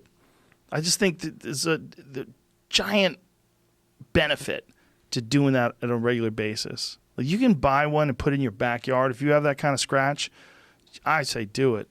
I'm telling you. What's the temperature of the water? Well, sauna is dry. It's the sauna dry sauna? Not you mean jacuzzi. like a dry sauna? Yeah, not a jacuzzi, bro. Those are probably good for you too. But no, man, I thought it was like a wet one. It was no, like a steam room. Steam room, yeah. Yeah, the problem with that is you can't get as hot because you'll cook. Oh, okay. Like if you have 190 degree air, you're okay. If you get in 190 degree water, you're gonna die. Oh, with the steam room, you're essentially I mean, you're in a liquid. Exactly. You're going to die. You're going to get cooked. So heat going Dry high up heat. on the heat. Dry heat you can tolerate. I mean, I throw a little water on it. There's actually a little scale in the sauna. It's like the top of it is the degrees and the bottom of it is the humidity, and you're supposed to calculate those and find out exactly how hot it feels. But either way, you throw a little bit of water. I throw 3 little spoonfuls of water on that bitch. Just sit there. And just sit there and fucking suffer. And when you get out of there, everything just feels looser and more relaxed. As soon as your body comes back to a normal temperature, you just feel so much better. It's so valuable, man. Well, exercise right now. I highly recommend. What are you exercise. doing? Because you can't go to jiu-jitsu, and you were doing a lot of that. So what are you doing for your exercise? So body weight. I do have a kettlebell, but I kind of avoid it because it's like hell. It's too intense for me. How much does it weigh? The 30. 30 pounds. Yeah. So it's hell. I'm trying to remember if it's kilograms or pounds. It's probably 35 pounds. It's probably okay. If it's 30 kilograms, that's heavy as fuck. Yeah, no, it's not 30. Never mind. 30 kilograms is what, 65 pounds? Yeah. Is that what that is? So it's something that kills me if I do like swings and basic stuff for 30 minutes. Oh, So- okay, like probably 35 pounds then. Yeah. But I don't like my- Keith Weber. Have you ever done his series? He's been on the podcast before. He has this extreme kettlebell cardio workout that we sell it on it, but I found out about it. We sell it because I found out about it. I believe, through I think I just found it on the internet. I got a DVD. And it's brutal, man. And I was like, one little 35-pound kettlebell. I'm like, it's a bitch-ass little weight. What the fuck's that going to do? Dude, 4 minutes in, I'm like, how long is this? Yeah. 40 minutes? There's no fucking way. And it is the sorest that I had been in a long time. Was just one 35-pound kettlebell doing this extreme kettlebell cardio routine that he put together. He's got 2 of them, too. I think he might have 3. He definitely has 2 of them. They're But it's fucking mostly brutal. swing bait, like you're mostly. Oh on your feet. no, bro! You're doing everything, bitch. Okay. You're doing windmills. You're doing hot potatoes. You're doing renegade rows. Okay. You're doing everything, man. You're doing cleans, overhead presses, and squats, and it's just a non-stop. And he gives you these little breaks that last 10 or 15 seconds, and then boom, you're moving to the next exercise, and you're like, holy shit. And you realize how much work you can get in with just a kettlebell. Just a little bit, yeah. Yeah, like people are like, I got no room for a gym. If you can afford a kettlebell, please just buy a kettlebell. You don't have By to the way, buy an they're out On of It stock, kettlebell. probably. On It? They're Yeah. probably out of stock. We're out of stock at On It. Yeah, we people sold realize out quick. because there's no gyms are all closed, so you don't know what to do. So You know who else makes great shit? Rogue. Maybe Rogue has them. They make awesome kettlebells. They make awesome everything. Here it is. This Keith Weber, my man. So this fucking workout goes on, and he's shredded. Look at my boy Keith. Look at him. Showing you how to get your fuck muscles going. But he's this is him explaining the correct way to do kettlebell swings. But I mean, you can get a lot of his workouts online. There's a lot of workouts online from people. If you got a YouTube account, or a computer that gets online, go to YouTube and find these kettlebell workouts that people put online for free. Because they'll put a great workout up there for free just so that you subscribe to their page. They'll give you some value, and what you're giving them is a large audience. There's some fucking great workouts, bodyweight workouts as well, that are free. Yeah. Free videos online. Follow along, and you could do everything from your living room, and you can get blasted. I mean, you could have a crazy workout from a lot of videos. There's so many of them. I do more chill kind of working out. So I run for longer distances. So what I recommend if you're not as intense is run. Like I run about 6 to 8 miles every day, and push-ups and bodyweight squats. I love bodyweight squats. Bodyweight squats are always surprising to me how much they can kill you. Like everyone who thinks they're badass even can squat a lot, right? Even if you can squat 400, 500, 600 pounds, try to do 50 bodyweight squats. Like something happens. What's the most you've ever done in a row? I know I usually start suffering at 20. and maybe I've done 40 before. I don't know. But I have yeah. Why? You can get up to really high numbers, and it's a glorious form of torture, and it's crazy how much it develops your legs, particularly the quads, like right above the knee. Yeah. You know, these little muscles that are on the side, like that hurts from Hindu squats more than fucking anything I've done ever. It targets those so uniquely, because when you're at the bottom, when your heel is up and you're on the ball of your foot and you rise up, it's like all that muscle for the whole beginning of the rise. It's all that part of the quad right by the knee. It's a really unique way to target that muscle. And guys who do it a lot, like a lot of those dudes are really into catch wrestling. They would do like 500 a day, every day. They all had these like preposterous legs. And that was like a big part of the development of their strength, was just doing ridiculous numbers of Hindu squats. And you can also do like I used to do them a lot, like especially when I competed in jiu-jitsu and wrestling. I would do a lot of them, and I'd also like jump. So like you explode into the squat, Yes, as opposed to sort of slow. But that, you know. Do you ever hear of Carl Gotch? Yeah, the catch wrestling guy. Yeah. Yeah, Carl Gotch was famous for his bodyweight conditioning programs. He was just a stickler for having his wrestlers be in insane physical condition. It was a prerequisite for training with him. Like That's awesome. Yeah, no, he had a preposterous workout. I think he was really into clubs too. Was he like? I think he was really into those club bells and a bunch of those other kinds of workouts too. But I actually competed in a couple of catch wrestling tournaments. Did you really? It was cool. What are the rules? You can get pinned, right? Yeah, you can get pinned. It felt so weird because I won a couple matches by pin, and it felt like this is so stupid. This is so stupid. Like I didn't even submit the guy. It felt and I did a lot of interesting things. So I pulled butterfly guard a few times. So meaning you can get pinned, but you don't get points for an almost pin. Okay. So you can play guard as long as you don't get your back. You have to elevate. You have to elevate regularly. So Right. I don't think you can get pinned if you didn't get past the legs. Oh, okay. So So as long as you're in the butterfly guard, even if you're flat on your back, Yeah. if you have him in your butterfly guard, he's not pinning you. Yeah. Of course, it was confusing the refs and stuff, but it was just it was cool because the guys that did it, it felt more like UFC back in the Tank Abbott days, and it was more ghetto. It was people wearing wrestling shoes, and you could kind of see them. They just got off their Wrestling shoes. Yeah. So Can you heel hook them?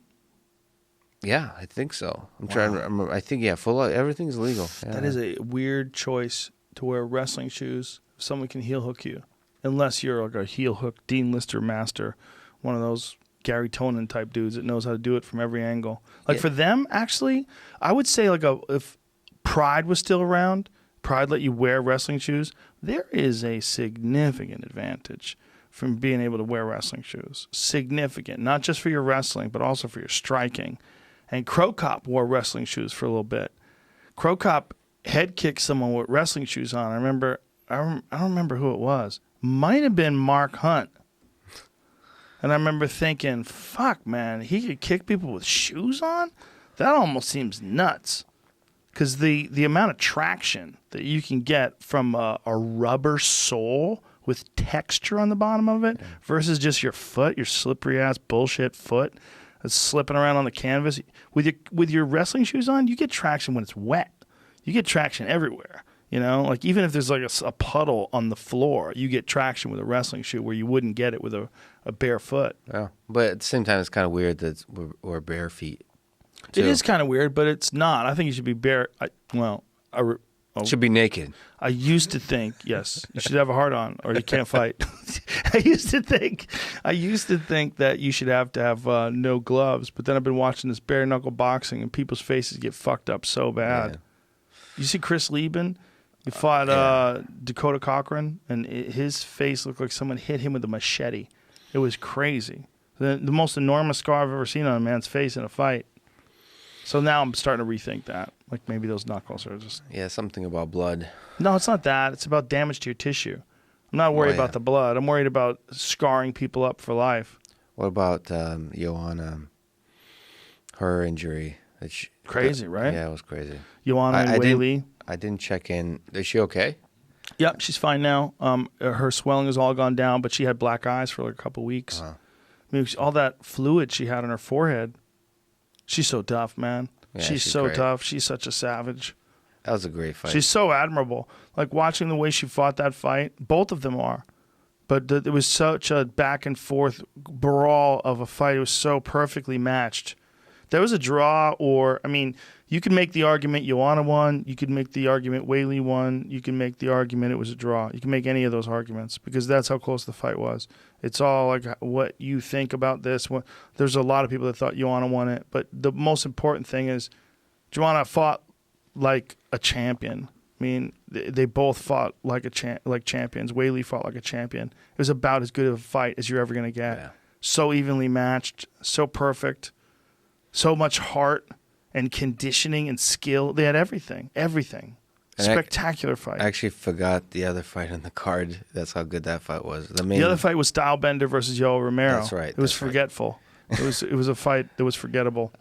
It seemed like huge beforehand. By the way, who you got in terms of? Do you think Ferguson and Khabib will go down? Who knows, man? Not if something happens this weekend. Justin Gaethje's a monster.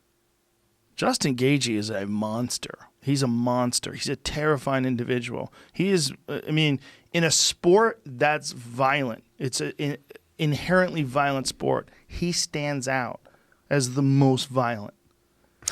That's You know how crazy that is? Yeah. I mean, you watched his knockout of Edson Barboza. You watch how that motherfucker attacks people. There's a reckless abandon to his calculated wildness that is it's terrifying. He's something special, and he's better all the time. The question is, how much has he been training?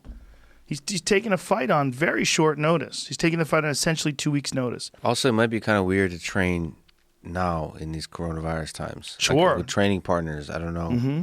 Well, Ray Longo, who I respect very much, said that fighters shouldn't be fighting because I don't know if he said they shouldn't be fighting, but he said he definitely felt like it wasn't fair to the fighters because they don't have a full camp. They're not going to be able to show who they really are. That's a really good point. It's a really good point, man. It's a really good point. This is a wild situation where there's a guy who's going to fight for the interim title. He gets the call. Look, that's also how Nate Diaz beat Conor McGregor in their first fight. Remember that? That was 11 days out. Yeah. They call Nate Diaz. He's eating tacos, fucking drinking tequila in Mexico. And probably doing triathlons, but Well, on the side, Yeah. for sure. Well, he's never out of shape, really. Like, at a normal person out of shape, like you or I would get. But for Justin Gaethje, it really depends entirely on how much time he's been spending in the gym. Now, he's a man with a plan, right? He's trying to be the UFC lightweight champion. So he's probably not getting too out of shape. And he probably knew that in this case, there is a potential that one of those guys could drop out because they've already made that fight 4 fucking times and it fell apart. So this is the 5th time it's fallen apart, which is nuts. it's crazy. So it might be that Justin Gaethje knew that this was a possibility that he could be called in as a replacement. He might be in full camp mode. We really don't know. We'd have to talk to him. Conor McGregor knew all along. Conor McGregor knew. He called did it. knew. I called it. Yeah. He was another one that I'm sure was probably getting ready. But I'd love to see him fight in 2020. But Conor McGregor versus Tony Ferguson would be fire. Yeah. Woo! Why didn't that You think happen? people have to be on standby for last-minute fill-ins? Or is that I think who there are knows if some that's people that possible? they ask to be on standby. They have definitely done that before, and they've asked guys to make weight. And there's a lot of guys that have been through a full camp, and they're paid for a full camp, and they're paid to make weight. And this is something that's happened several times in the UFC's history, where guys show up because they're there to fight and step in if something falls apart. Especially if you have a guy who maybe struggles with weight cutting and you might fall apart and get pulled from a fight, or someone who's maybe injured or sick and they're like a little nervous with this fight. We're getting super fights every week.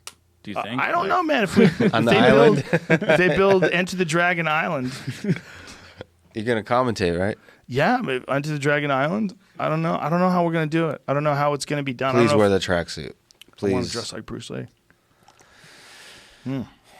Yeah, I did want to real quick ask you.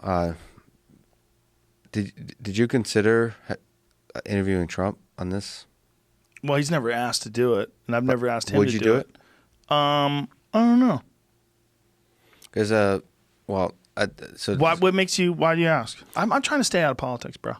It's too do sketchy. you think it's politics interviewing Him? somebody like Trump? No, it's not politics at all. What? No, meaning, well, It's a political thing. I mean, just even having him on. it's a statement. Of Well, some kind. It's Yeah, I no, didn't it's think of it it's that way. he's a politician. He's a professional president. I mean, it's No, politics. but the nature of long form conversation is such that you're not doing talking points. Why do you ask? Okay, so I'd love to see him on the show, first of all. And I actually was in the works of interviewing him a year ago For what? for the AI podcast that I do. Really? But it was more of supposed to be about the AI initiative. Like Mm-hmm. that would be a short, I mean, I imagine it would be a short thing about saying how, Were you going to be in person? in person, yeah. That would be an interesting conversation. But very different. Like, I would like this kind of conversation. I just wanted to talk, not wanted, but I think what they wanted is to talk with the NSF and certain heads of the administrations and just saying this is it's important for us as a country to stay ahead on the innovation in terms of artificial intelligence. So that kind of conversation. It's a little bit less about getting into the human story of a human being, which I think Trump is one of the most interesting people that's been in office. But Yeah, if you're studying humans, Humans, he's definitely one of the most interesting. the reason I bring that up is I was thinking, I had this kind of question of if there's a person I talked, because I thought Trump would be incredible for this. There's a bunch of people in this world which are incredible for this podcast. Like, only you can have that conversation. So I started asking myself, like, what is the conversation I could have that only I can do? Not only, but like I'm especially well equipped for. Yeah, I would say it's well equipped better. I don't think there's anybody that only I can talk to. Right. I misspoke. But I know mean, what you're like, saying. I know what you're saying, though. And for that's why. And now I think there's agreement now. Is I'll interview Vladimir Putin. Holy shit! I think he has not been interviewed well. I have all the connections. And you speak Russian. Yeah, so it would be a mix of Russian and English. Yeah. Well, that would be the big thing, though, is to talk to him in Russian and then relay it in a way that makes us understand it. That's actually an interesting question. I would probably talk in English with a translator. And Why would you do that? Because the ultimate result has to be in English. Not has to be, but we have to translate on the fly, because how do I put it? Translators won't do a good job of translating. So I'll understand everything he's saying in Russian, and he'll actually understand everything I'm saying in English. He speaks pretty good English.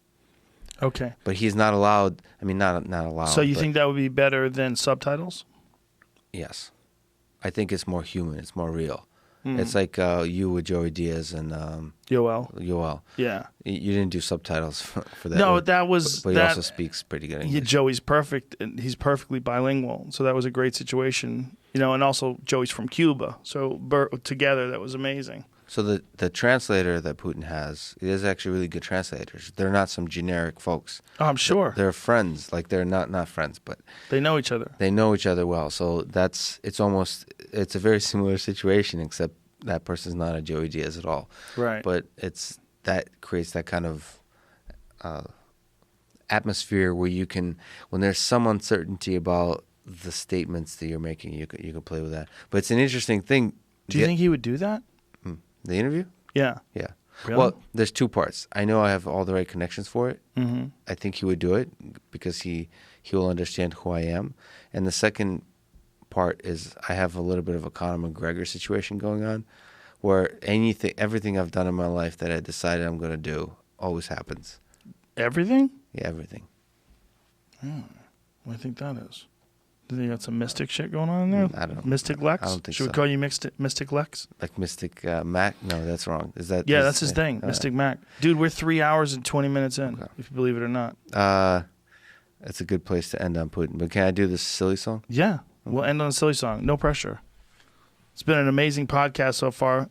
If this song doesn't, if it doesn't hold up, we're just going to cut the power. Just cut it off. Well, Blame it on Brian Callen. no. Yeah, we'll blame it on Callen. Good call. So I did this video where I played the Joe Rogan Experience theme. Okay. Oh. So what many people think? Can you hear the guitar, by the way? All right. What many people think is Brian Redband. Shout out to Redband, was the one who came up with that from like GarageBand. But it turns out there's actually words to the song Oh. that Brian Callen wrote? Brian Callen, he sang it in a few episodes. Oh, okay. Yeah. I know this stupid song. Yeah. Yeah. We'll end with this. Lex Fridman, thank you for being here. I appreciate the fuck out of you. Tell everybody your Instagram. Friedman spelled weird, like Fridman. Yeah. Fridman. Lex Fridman, Instagram. Do you use the Twitter as well? The Twitters, yep. Same thing on Twitter? Same thing on Twitter. Listen to the Artificial Intelligence podcast. Yeah. And It's been fun, buddy. if anyone wants to do any weddings or bar mitzvahs from musician He'll wise, sing his ass off. Come get some. Okay. Thanks for being here, man. I appreciate Thank you, it. brother. Let's go.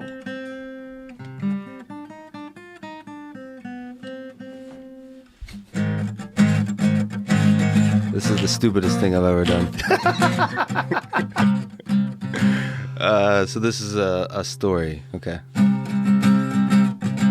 In the desert, I met a man with an eagle perching on his hand, and he asked me, son, what can I do for you? Definitely the stupidest.